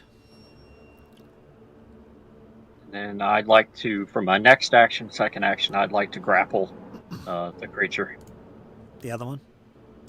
Mm-hmm. Okay, trying to make that grapple work tonight. All right, then. Be 23. Yeah, that's successful. You grab hold of him. Okay, and then from my last action, kind of silly, but I'd like to grapple again. Okay. Or, kind of, maybe I should phrase that better. I'd like to knock him prone while I have him grappled. Maybe that would be a better illustration. You're not grappling? Yes, I did just grapple him, but I'd like to grapple him deeper, maybe force him to the ground or something like that. Like knock him over? Kind of, but I'll be grappling him down instead of just, straight up tripping him. Well, this would be a trip. Okay, well then I'll just stick with the regular grapple, see if I can cinch it in a little tighter. Well, he's grappled. Wait a minute. Let me see here.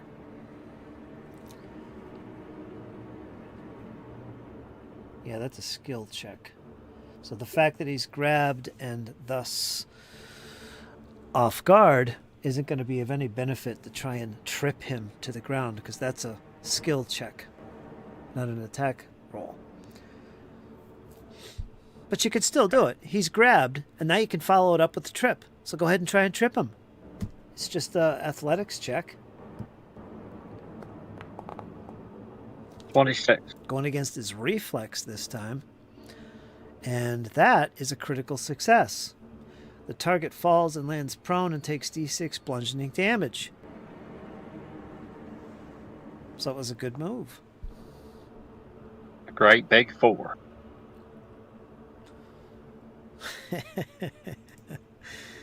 All right. All right, so he took 4 bludgeoning and he's now prone. You've knocked him to the ground. Well done. I want to give you another hero point for that. You're trying so hard. But you already got I'm trying to do it. Well done.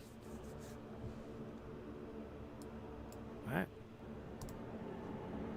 Yeah, because this is kind of good learning for Karma as well. To she has really good athletics as well, Karma. So like you could be grappling as well. Okay. It's just a straight up athletics. There's no like multi attack penalty for it.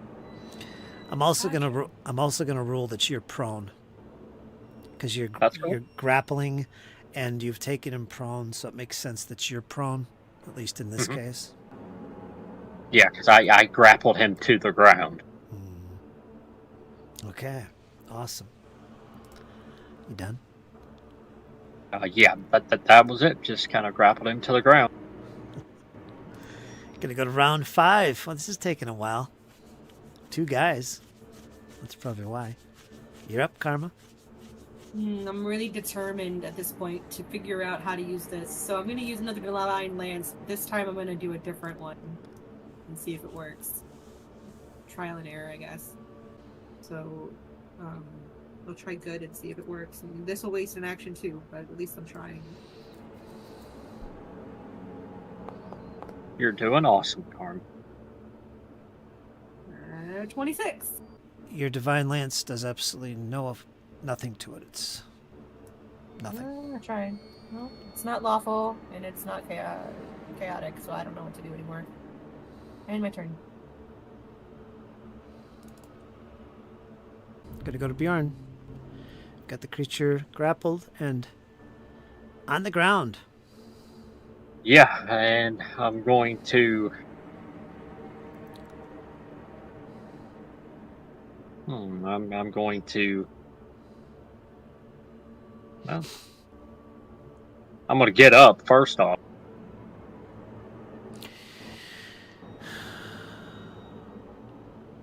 I'll say you're gonna lose your grapple if you get up.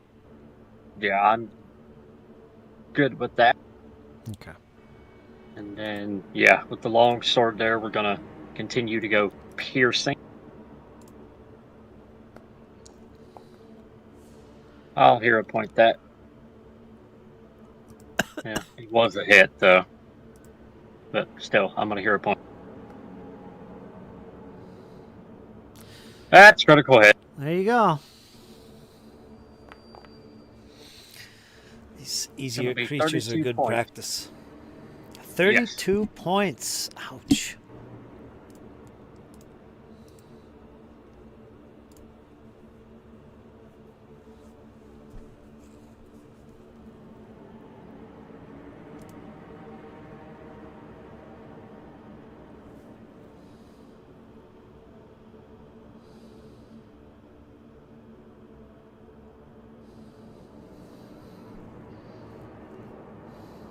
It's badly injured. Yeah.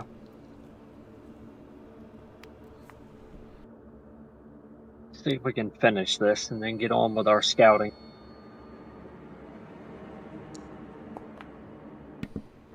That's critical hit.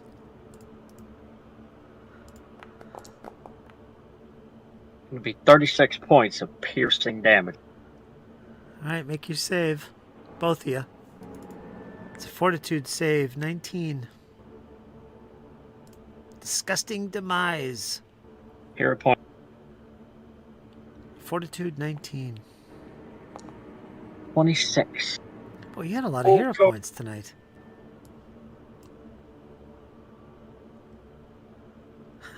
Karma got 14. Do you have a hero point, Karma?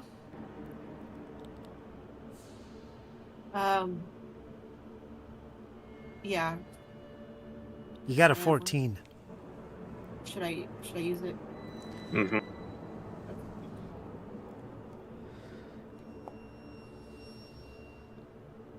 Oh, critical success. There you go. You turned a critical failure into a critical success, so you're good. Nothing. Otherwise, it would have been really bad. Okay. It explodes and you defeat the creatures. That's the end of that. Let's get him off this map.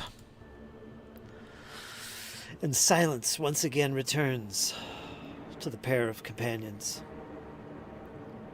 Let's roll a d6 to see if your torch went out. It's going to go out in a 1. 2. It's still good.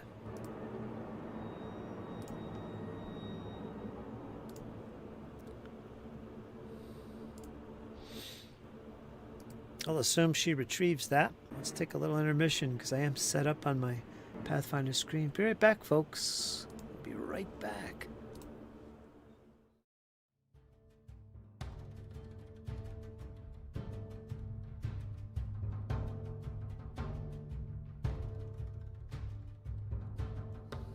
But yeah, even if I was attacking, I probably would with my sword. I probably would do with their attack just because I need to keep and maintain spell effects. Yeah. I will figure it out. Like I said, I just I got too wound up, and I just needed to take her back, and I feel It's okay. That's what's okay. going on. Yeah, You're getting into it. That's I a good am thing. getting into it. But Bjorn's going to kind of sheathe that sword, and he's actually going to draw the bow. Well, if we don't explore this level, then perhaps we should draw to the upper level, see if we can find out if the companions left any other weapons stashes. So you're out of hero points, Bjorn? Yeah. Karma's out of hero points. Yeah, you had to use them when I gave them to you. Karma, did I give you a second hero point? No. You got one. Okay, thank you. And Bjorn, you already got your second, Yep. so no more. And used it. You did.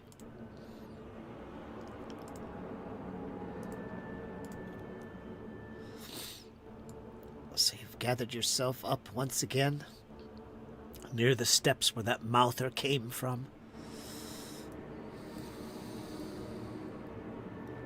And that's it. What do you do?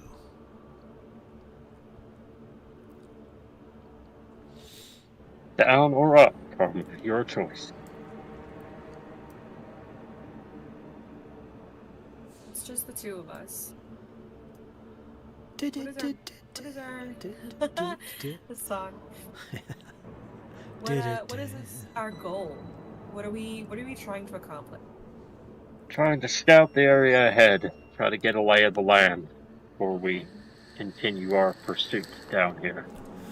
See if we can spot any particular signs or perhaps find something that the rest of the group could use.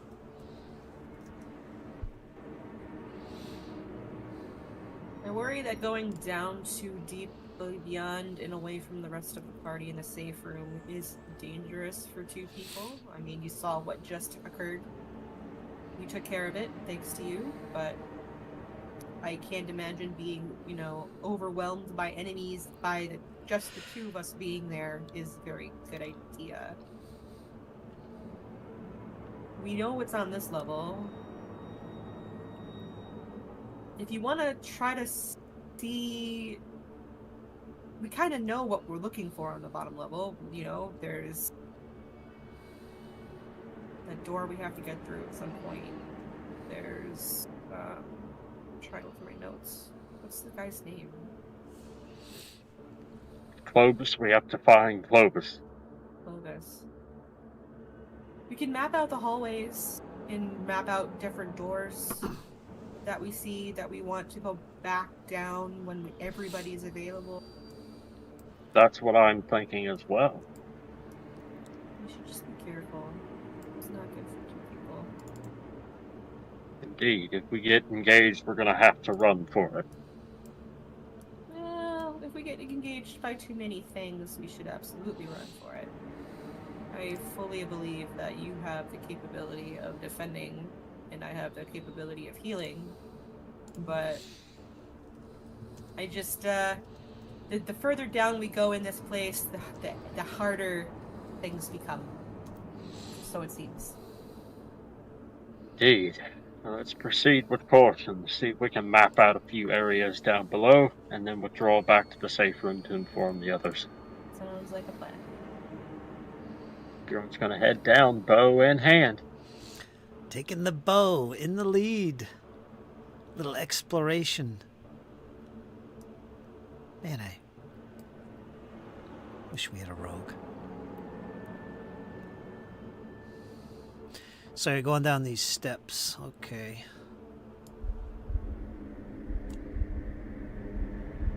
As you step down the corridor, you can see the slimy spots where this creature, this gibbering mouther, was evidently working its way up towards you.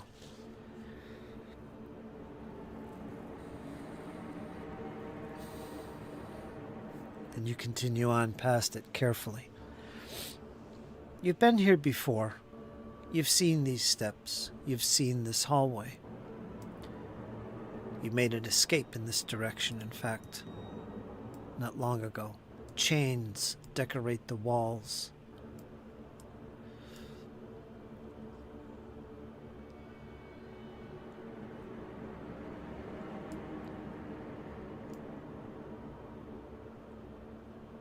Your devotion to Ayamode, goodness, honor, can feel the darkness and evil of this place. With each step the two of you take, you feel it vibrate from your foot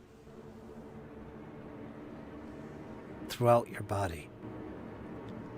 It's almost like as if those vibrations were the flow of blood through a living organism, like it's alive. Now that there's just two of you, you can pick up on this vibration much easier. If there was a hell on Galarian,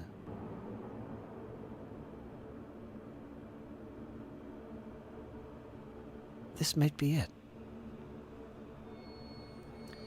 You trudge on. Where would you like to go? Bjorn would like to head down to that southern door where we fought all those creatures and peer inside.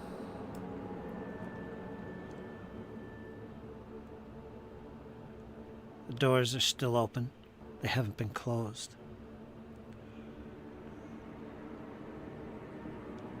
You see... You don't see the bodies of the creatures you had fought earlier in this very chamber. You do see what looks like stains of ichor along the floor as if bodies had been drug off. However, the strange glow in the center of this hexagonal-like room still pulses with an eerie red glow at its center that stretches from a pyramid shape near the ceiling.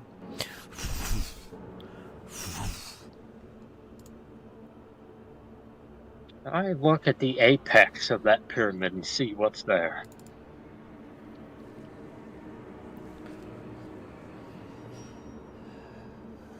It's like a pyramid shape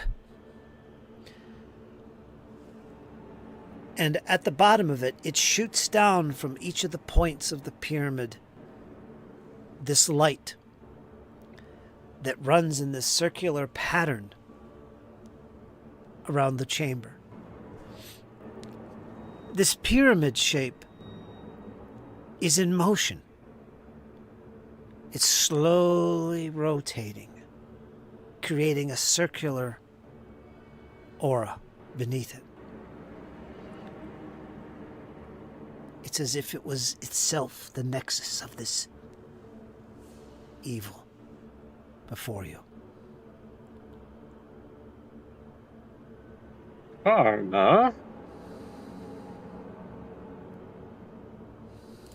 How much do you trust me?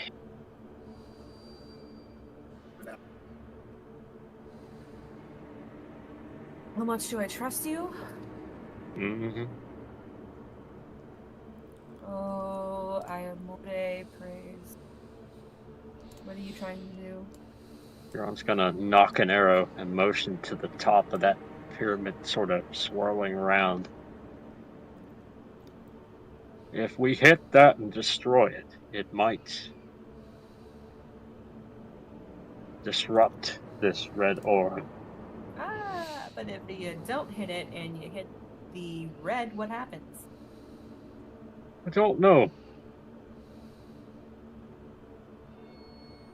Or That whole thing gives me a really creepy sensation. I don't know what happens when you touch it, but maybe it's best not to mess with something like that. By, it just being the two of us and all. It looks very ethereal. It doesn't look like a physical object. And you might not be able to even affect it with a physical object. It looks very ethereal. Exactly. very well. Be wary. Lyra stuck her hand in the light. It paralyzed her. Bjorn's trying to make trouble. That's what he's doing. I He's am. trying to make trouble. We're here to scout. We shouldn't affect anything other than mark down some things on, I'm assuming we have a map. On our map. I can see Karma and Bjorn kind of arguing under their breath at each other. We can't do this. What are you trying to do? That makes sense. He stops, rolls her eyes at him. Yeah. Bjorn just kind of chuckles and heads for the southern doors there. Kind of slowly peering inside. The southern doors? Hmm. All right, you know enough to keep out of the light itself and keep towards the walls and the perimeters around this pulsating sphere. And you get to the southern doors, which are now closed. They have latches. The doors can be opened. Bjorn's gonna press his ear to the door. Blind perception. See if you can hear something. Silence. Only the vibrations of the floor can be felt or heard. Okay. Bjorn's gonna put the bow back on his back and look to Karma as he's drawing his longsword. Ready? We're ready to go in. Just peek in there, see what's inside. Sure. And Bjorn will crack the door open about like 4 inches, and that way he can peer inside of it.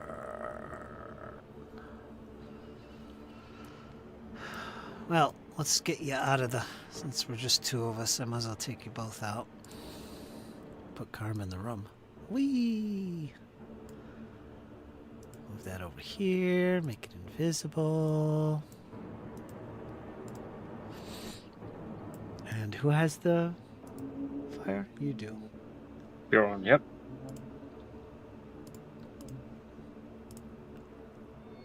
Like, Karma, your torch, you still have it, right? I picked it up. Yeah, I still have it. Yeah, it extinguishes all your light sources whenever you go into the token and I bring you back out again. So there you go. You got your light.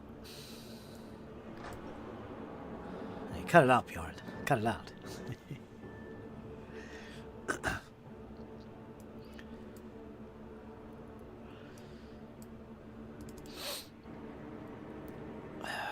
Is this it? Yeah. It looks like an old prison block.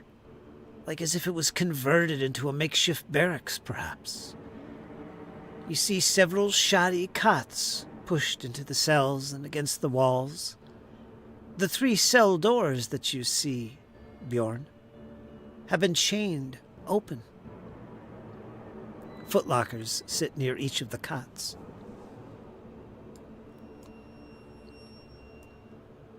Okay. And that's the 3 rooms are over here. You can see the doors are wide open. Chained open. So they can't be closed. They're held Everyone's up going with to head over to chains. this footlocker and take a look at it. 1, 2, 3, 4, 5. Let me see. 1, 2, 3, 4, 5.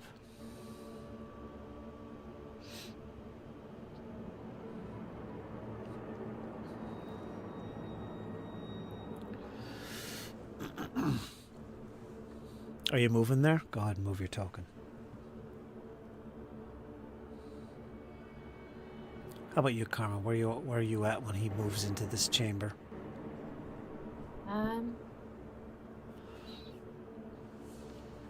Well, if he's looking at one of the footlockers, I might as well move to look at the other one.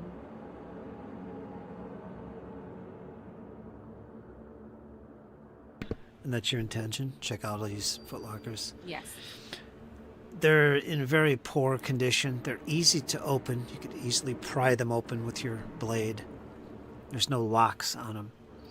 They're in very bad shape and almost fall apart when you open them. Some of them have nothing in them. Some old rotted rags. However, you do see coins, and you do manage to collect some coins. And you find a total of 14 silver pieces I'm gonna record that. scattered through these. So you could each take 7 silver if you want. Sure. Okay. 10 silver equals gold. Otherwise, nothing. The cots look like they were used recently, but are also in pretty bad shape, and nobody's in them now. This chamber is pretty much empty. If you'd like to thoroughly search it, it'll take some time, but you can make a perception roll. Blind to do so if you wish. I will.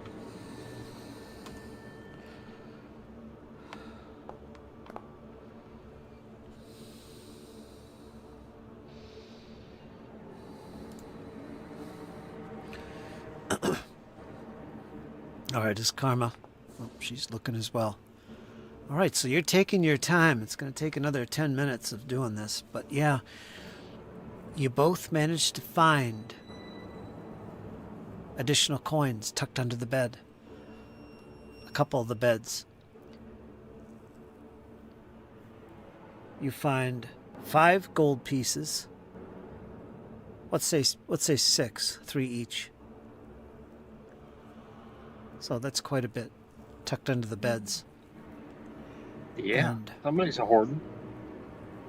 And in one corner, up here in this chamber up here, Bjorn, you do find a quiver. An old leather quiver. Looks like it's ancient, hasn't been used in forever, and it's under the rags. But there are 10 arrows. Unfortunately, only about 5 of those arrows are usable.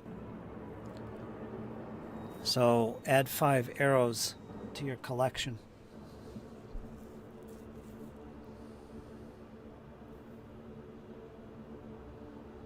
Got it. Nothing else seems noteworthy. There is a door not far from where Karma is currently standing.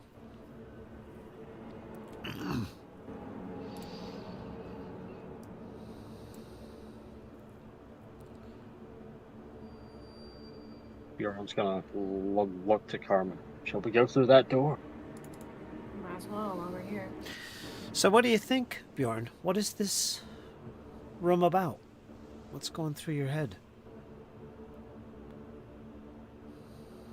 And Bjorn's gonna kind of look to Karma.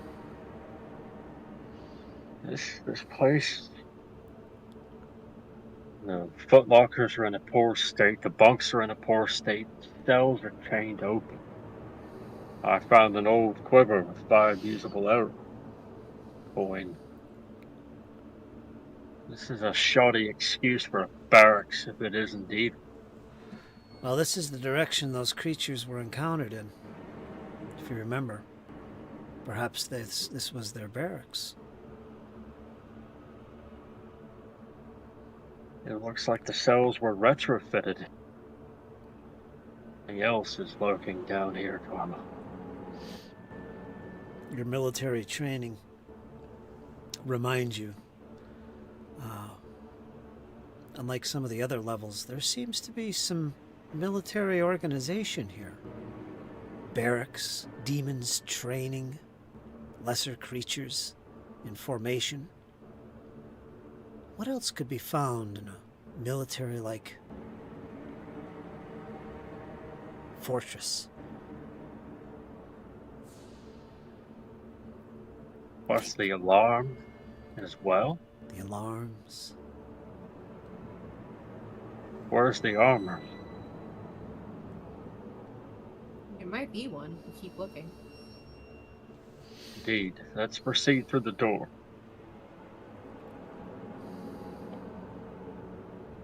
Would you like the honors, or should I kick it in? By all means. You have the boot-kicking door boots.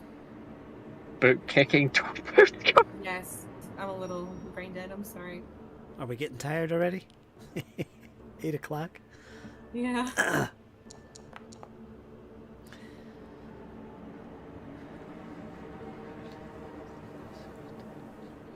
No, go ahead and open the door. I'll be right behind you. Yeah, Bjorn's gonna kind of walk up, press his ear to it, and then see what he hears. Suddenly, you hear what sounds like a moan. It begins to echo through the room. And in your mind, Bjorn, Karma, you don't hear this. Okay. But in your mind, Bjorn, you hear a voice echo in your skull saying, "Get out! Get out!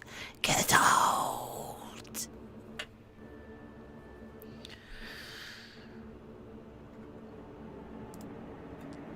And as it does this,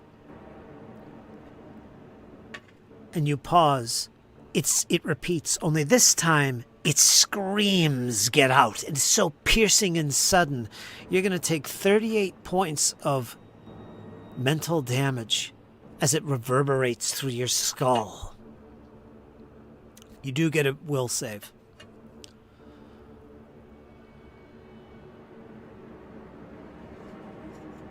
To take less damage, so give me a will save. 18. You failed. You take 38 full points of mental damage. In addition, you immediately feel compelled to back out of this room immediately. And as you do, as you back out, you see that where you stepped, right in front of the door, there is a slightly glowing rune right on the floor where you stepped. And it's pulsating, in this case in a blue aura, right on the floor. And as you step back and out of the room, it slowly begins to fade.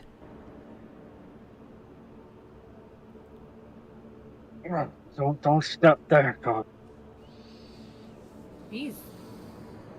Are you okay? No.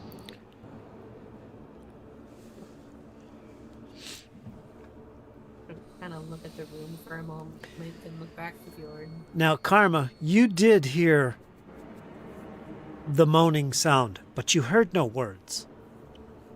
Is there something in there? Spoke in my mind.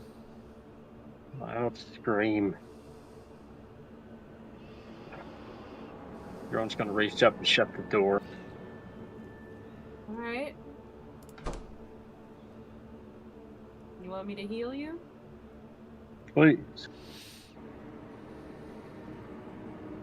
We'll use that natural healing. Good stuff. Is that again 2d8? Plus 10.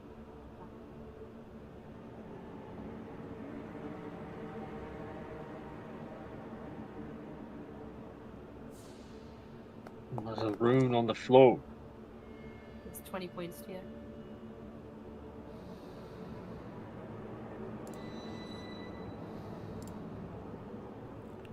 Let's press on while we can. Alright, are we done in this room? As far as I am intending to go. Well done, Kyle. Give yourself a hero point. Whatever it was, Bjorn, you will not go back into that chamber. Nope. Horrible. Such magic tricks invading someone's mind. Put a blade in your hand and come out and face me. And he's droning as they're walking. Like he's like full on droning to Karma about the ethics of honorable combat. Which she knows. Nodding along, she agrees. Yeah, I am Ode all the way. Visions of the heroine, I am Ode. Alright, so you continue back into the chamber with the glowing pulsation. You're back in there. Did you ever go to the east? Nope. You were never down that way? No. Okay. I believe we just went up to the north, and that's where we found that pixie-looking thing that was trying to seduce us with a deal and stuff like that. Mm-hmm. So, yeah, I don't remember ever going east. Okay. Good time to explore. Yeah, and he will kind of move up to the door, pressing his ear to it, kind of still semi-half droning about the ethics of honorable combat, but still half listening. Okay. Feel free to make a roll. Silence. You see what looks like a 15-foot long corridor leading to another pair of double doors. He'll advance to those other set of doors.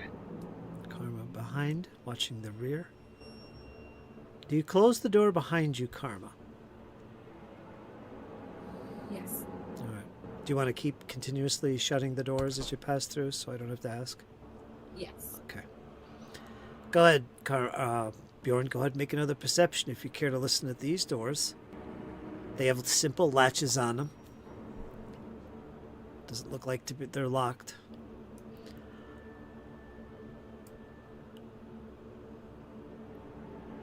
You hear what sounds like a gust of wind, but actually it's a voice. And it echoes until it dissipates in the distance, like it's fading away, like some type of moaning. Or perhaps it's your imagination. I think I heard a voice coming. Another one? Yes, something further ahead. Be ready. Alright. And we'll flip the latch and push the door open. Show Jarred sword. Ah, familiar. You see to the north what looks like that open circular room where you had a battle with some demons. There are no bodies in sight. If you recall, there's a set of steps that lie up to the north as well, winding as they do up and up and up in a spiral fashion to the other floors. There's 2 double doors directly in front of you, 10 feet away in the east. Bjorn will kind of glance north, and then seeing that the bodies are no longer there, Bjorn's going to kind of whisper to Karma. Well, they definitely clean up quickly. Yeah. Like no trace that we were ever here. Come. Bjorn's going to kind of march over to those other doors in the east.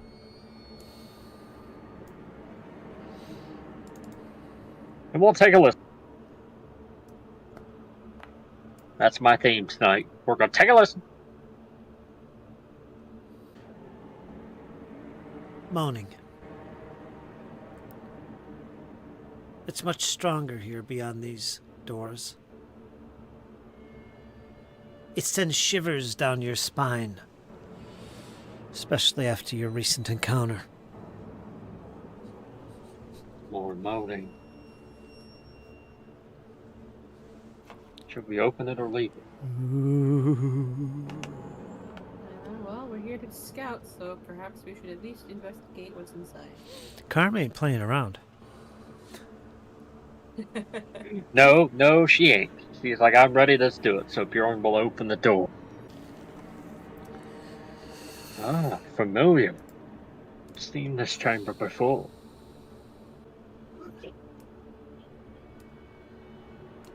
That looks good. Alright, this chamber you have seen before. As you peer into the room from the portal, you see what looks like well over a dozen of these transparent pillars. Let me see, you did actually see into this room before. Yes, you did. Where the imp was, I believe. Mm-hmm. I don't see the imp, but I think that's the chamber in the north, which you also see. Transparent wall to the north. They fill the center of this 30-foot high room. You could see the ceiling 30 feet above as you look at the height of these pillars. A bright light shines down into the center of each of these pillars. Thus the glow. You spot a catwalk 10 feet above the ground, circling the entire chamber, as much of it as you can see, kind of forming a walkway. You see a set of steps leading to that walkway in the south and in the north. That's how you'd get up there. So it's 10 feet up. And it has a handrail.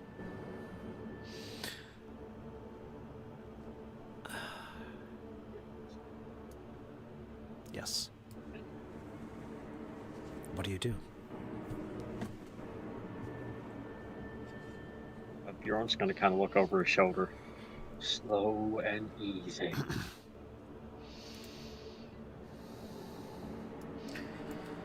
And Bjorn's going to kind of head for these steps here. Go ahead. Slowly and steadily kind of glancing around, like he's actually going to try to recall knowledge on this one, see if he can recognize what it is. So you approach the base of the steps. While looking at these pillars, you can see there's some type of creatures within. But then all of a sudden you hear a horrible scream directly ahead of you on the steps, descending the steps, not far from you, Bjorn. There you see it. Oh, joy. This glowing creature appears and it sees you.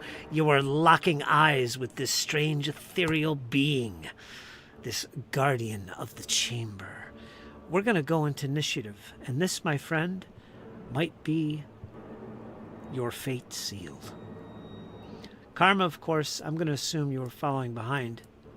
Yes. All right, so you see this as well. what we'll do is we're going to roll initiative.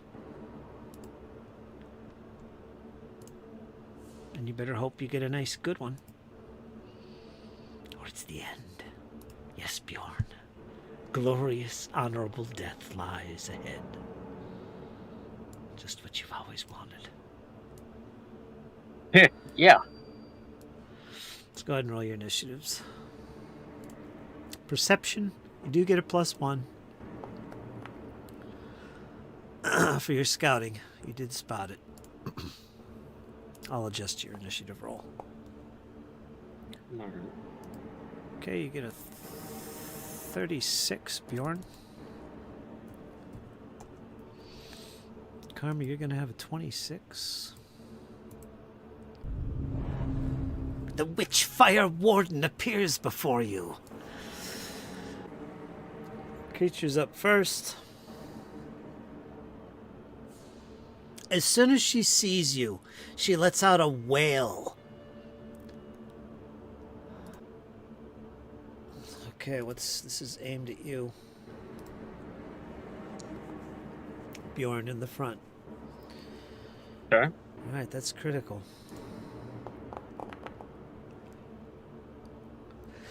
30 points of damage, fire and void damage.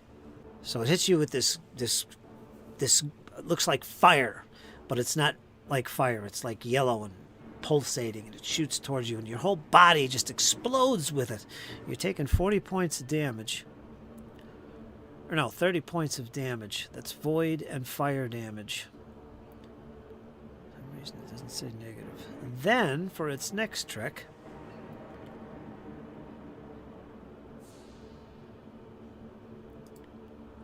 it begins to weave its hands back and forth, and with an explosion, it disappears from sight. All right, you're up. Come on, Karma. Let's back out. Alright, follow you. Yeah, Bjorn's gonna head for the door. I'm actually gonna take 2 move actions here.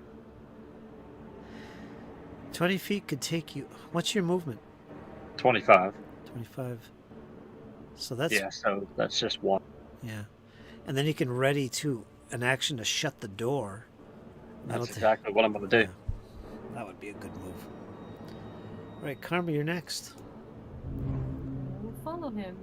As many actions as I need to get through that door. And as soon as she gets through, I'm slamming the door. Slam. There's no lock on it. And we're going to go to round 2.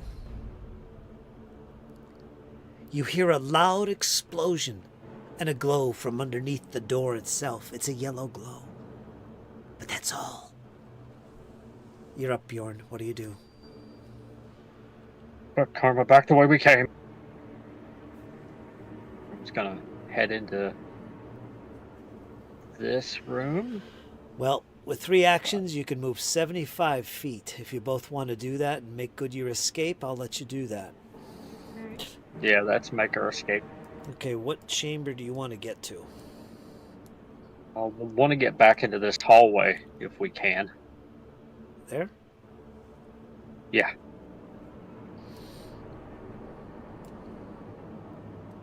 Yeah, I think that's enough research for one day, Karma. Yep, he's like patting himself down, like patting the fire out. What the hell was that? I've never seen such magic. I must warn the others of this development. You took some heavy damage there. So, if you'd like to head back up the steps, you can do that. I'm going to mark off some time. Make some checks as appropriate. Do you want to head back to the room up top? And Yeah, we can. We can head back up to the safe room.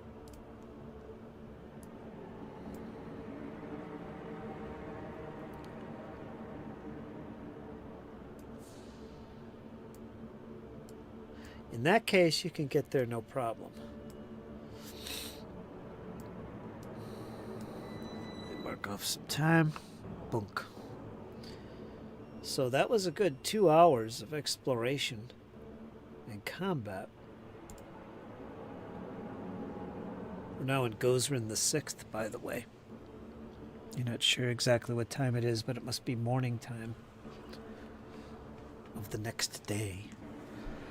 But, yeah, you arrive safely back at the chamber to find Valifor stretched out in this big pool.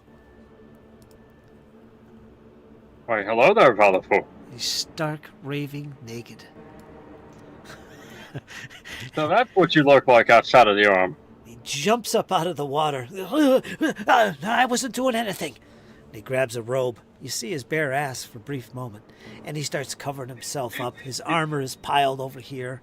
And he starts hastily wiping it off. What are you looking at? Drying Bjorn's himself actually off. going to walk over and pick up his armor. Well, now. But I see you didn't scrub the armor. Now his armor is just as grody as ever.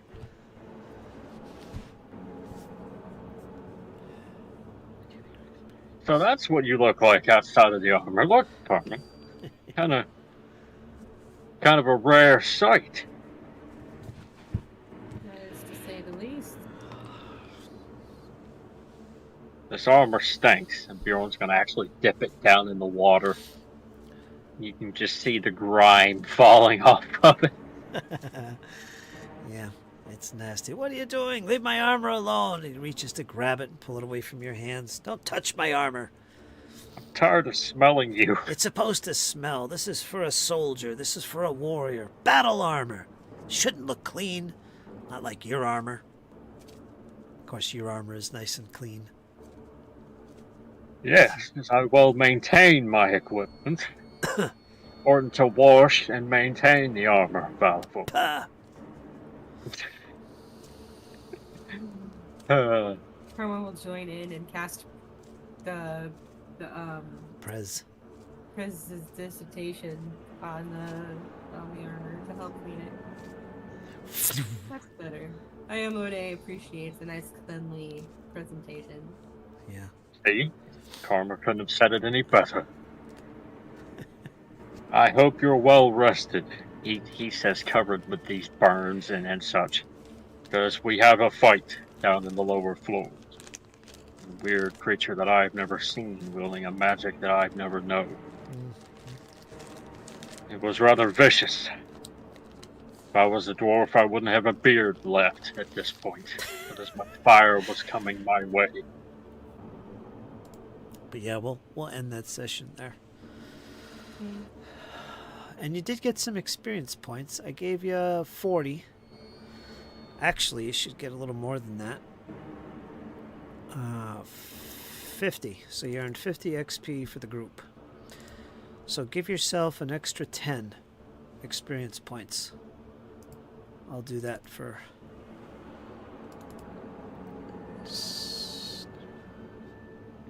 So it'll be 705. Everybody should have 705. Closing in. Yeah, I know. Wow. You guys are making great progress. Well, felt like got a good team. We're tearing it up. Yeah, I know. Isn't that funny? Yeah, I kind of feel like we kind of struggled early on.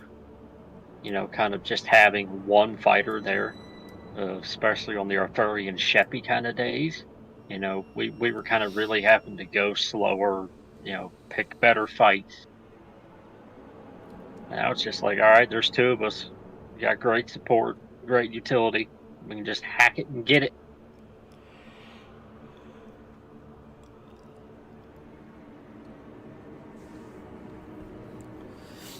But that witch is going to be a tough fight. Yeah. I read that room and what's going on in there once. I gotta go back and reread it. If you go back there again.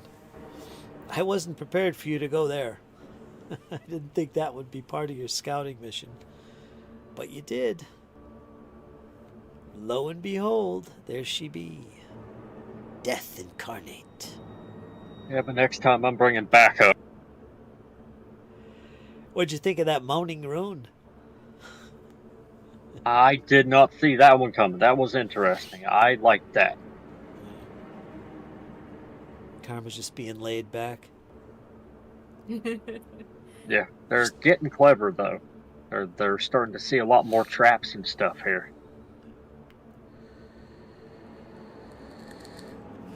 So they're getting clever.